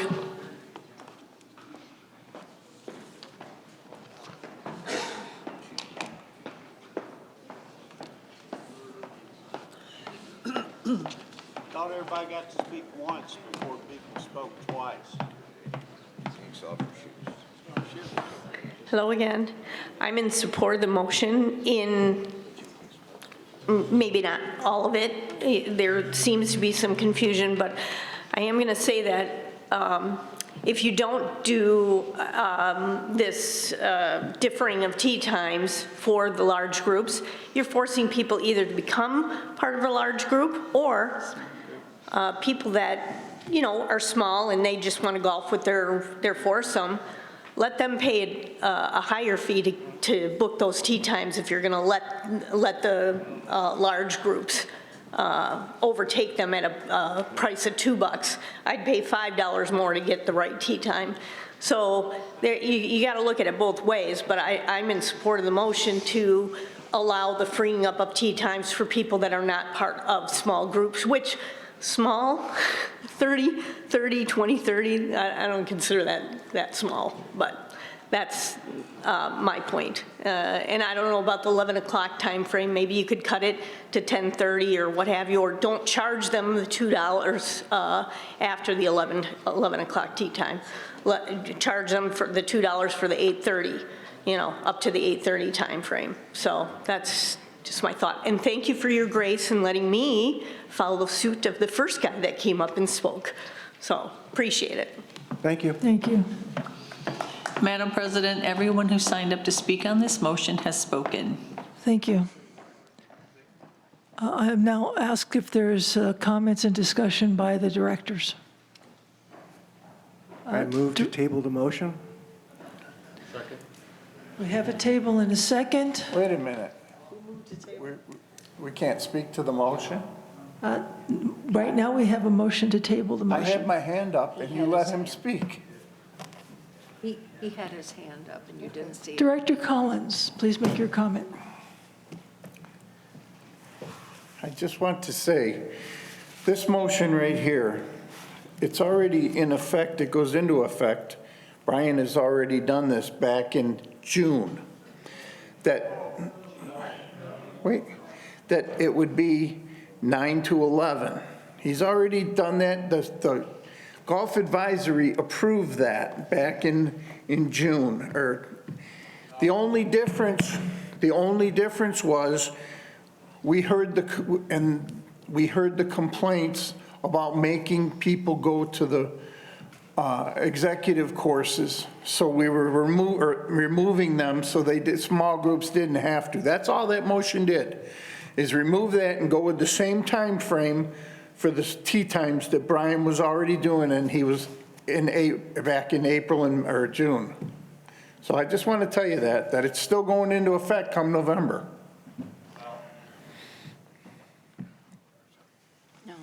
I expect the committee. Sir, please be seated. You're out of order. Sir, please be seated. Please, sir, you're out of order.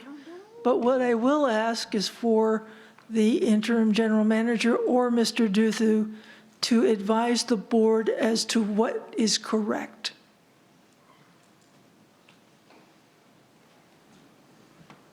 Madam President. Yes, sir. Director Collins. When we met with Golf Advisory, we had talked about moving the small groups to the fringes of the times. Those weren't clearly defined.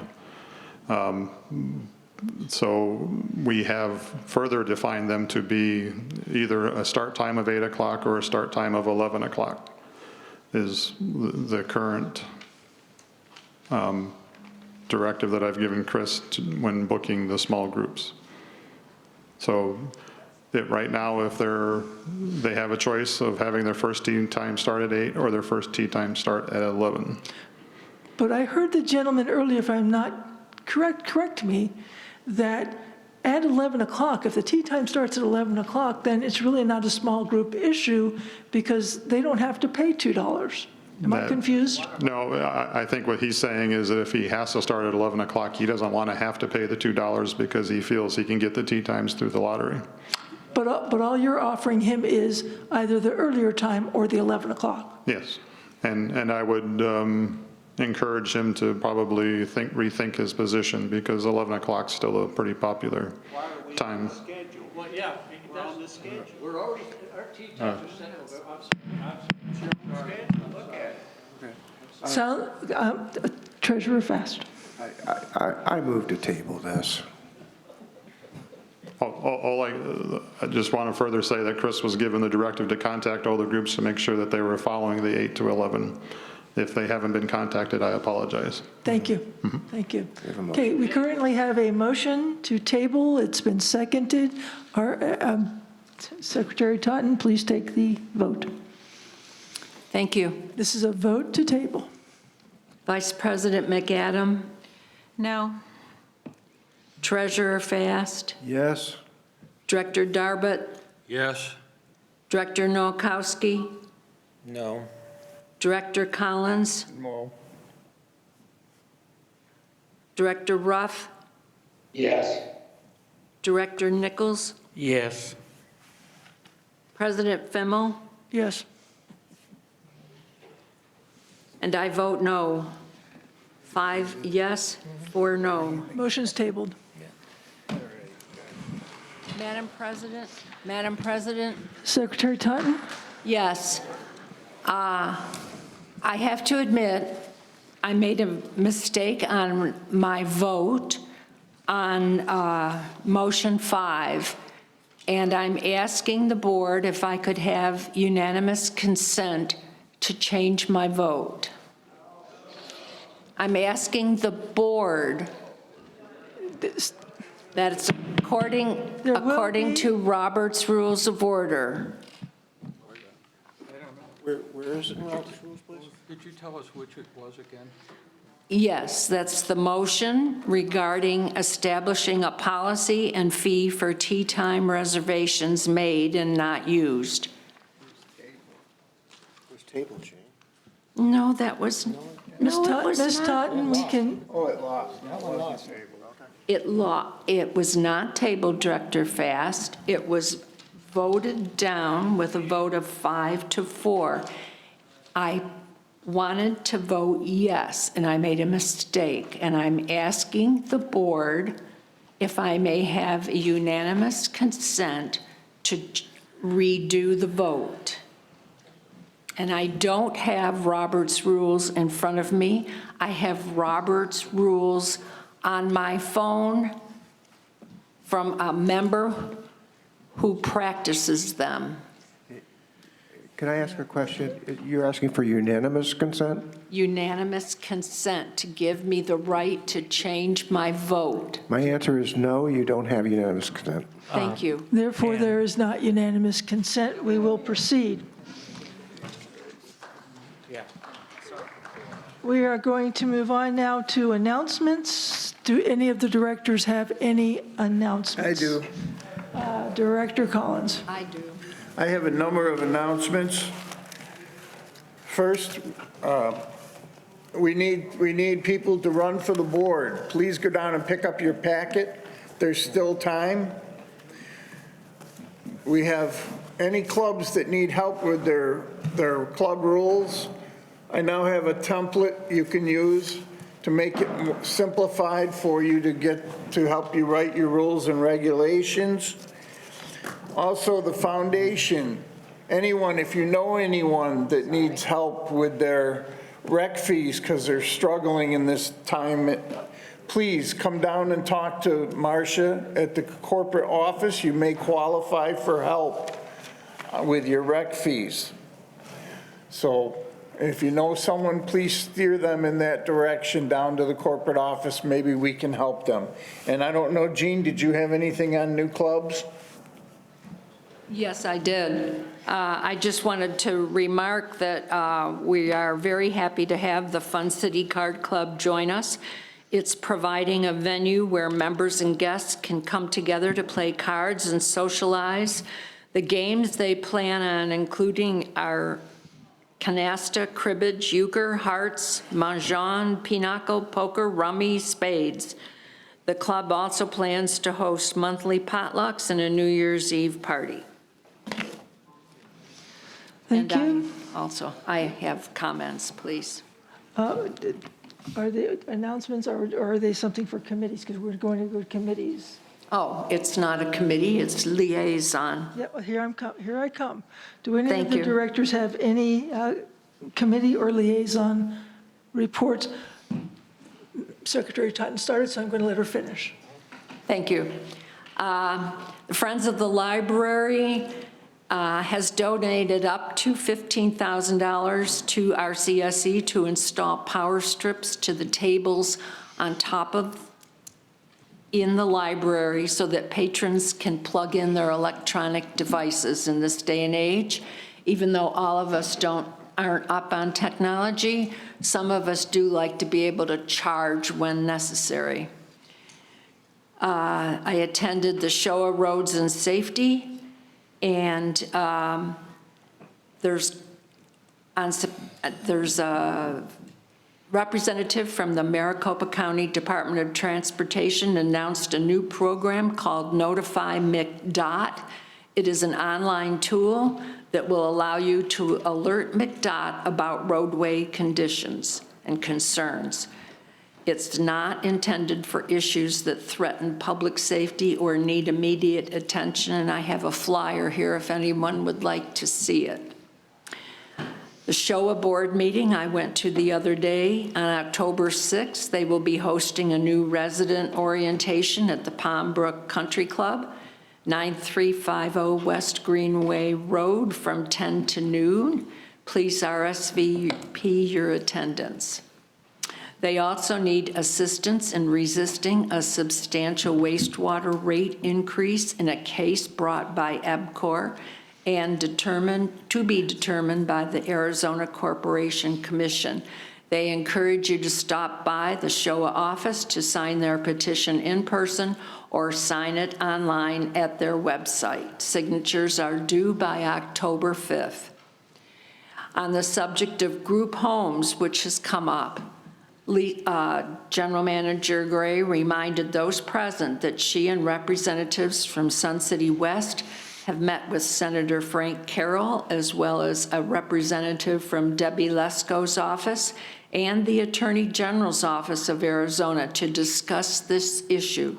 These homes are covered by the Fair Housing Act, and at this time, there is nothing that Showa or RCSC can do about them. Thank you. Madam Chairman, Madam President. Director Ruff, Vice President McAdams is next. Okay, I actually just want to remind her to do an announcement on the election committee dates for making changes for the annual meeting. I think that's where she was going. Okay. But thank you for the reminder. So I have 3 points from the Elections Committee. One, to underscore what Director Collins already said, is that the election, the opportunity to become a candidate for a board position still exists, but the window is getting shorter. So anybody who is interested in serving as a board director needs to collect a packet at the Lakeview Center and have it turned back in by noon on October 6th. So there are 4 positions that are open this year. If anybody's interested in being a late joiner to the game, please get down to Lakeview and pick up the packet. All further information that you would need is in that packet.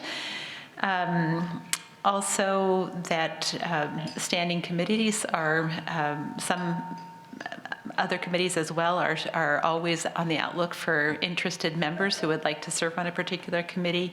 The election committee is no exception to that. If anyone is interested in serving as a member of that committee, please get in touch with me.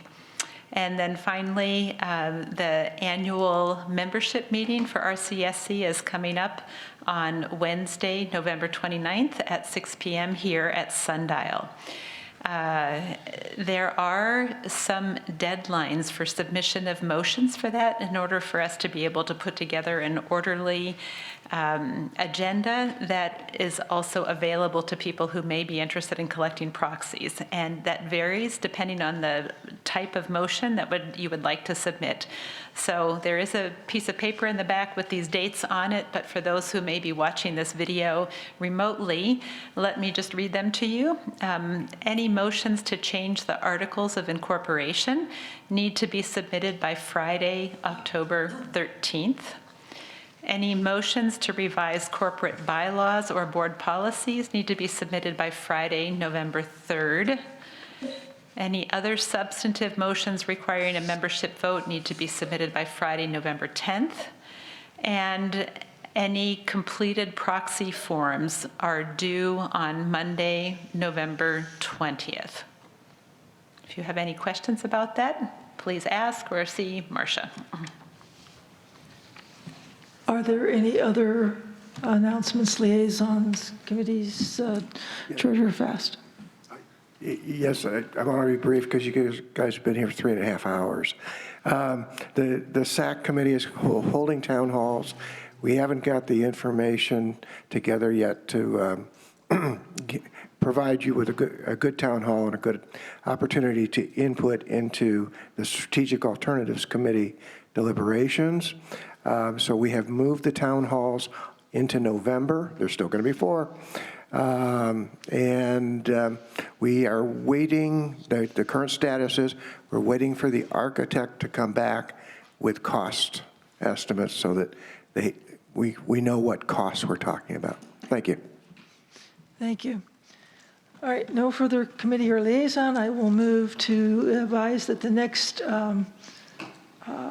exchange meeting is scheduled for October 9th at 6 p.m. here in Sundial. The next Board of Directors meeting is scheduled October 26th at 9 a.m. here. The annual member meeting is scheduled for November 29th at 6 p.m. also here in Sundial. There being no further business and without objection, this meeting is adjourned. Please remember to turn on any of your electronic devices.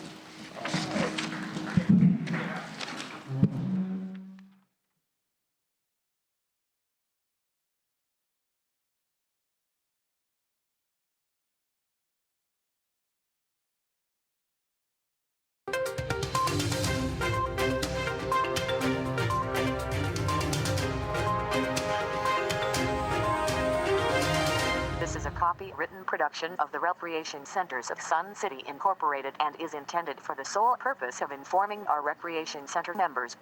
Any duplication, copying, transmission, broadcast, or use, including electronic and social media, is strictly prohibited without the prior written consent from the Recreation Centers of Sun City Incorporated.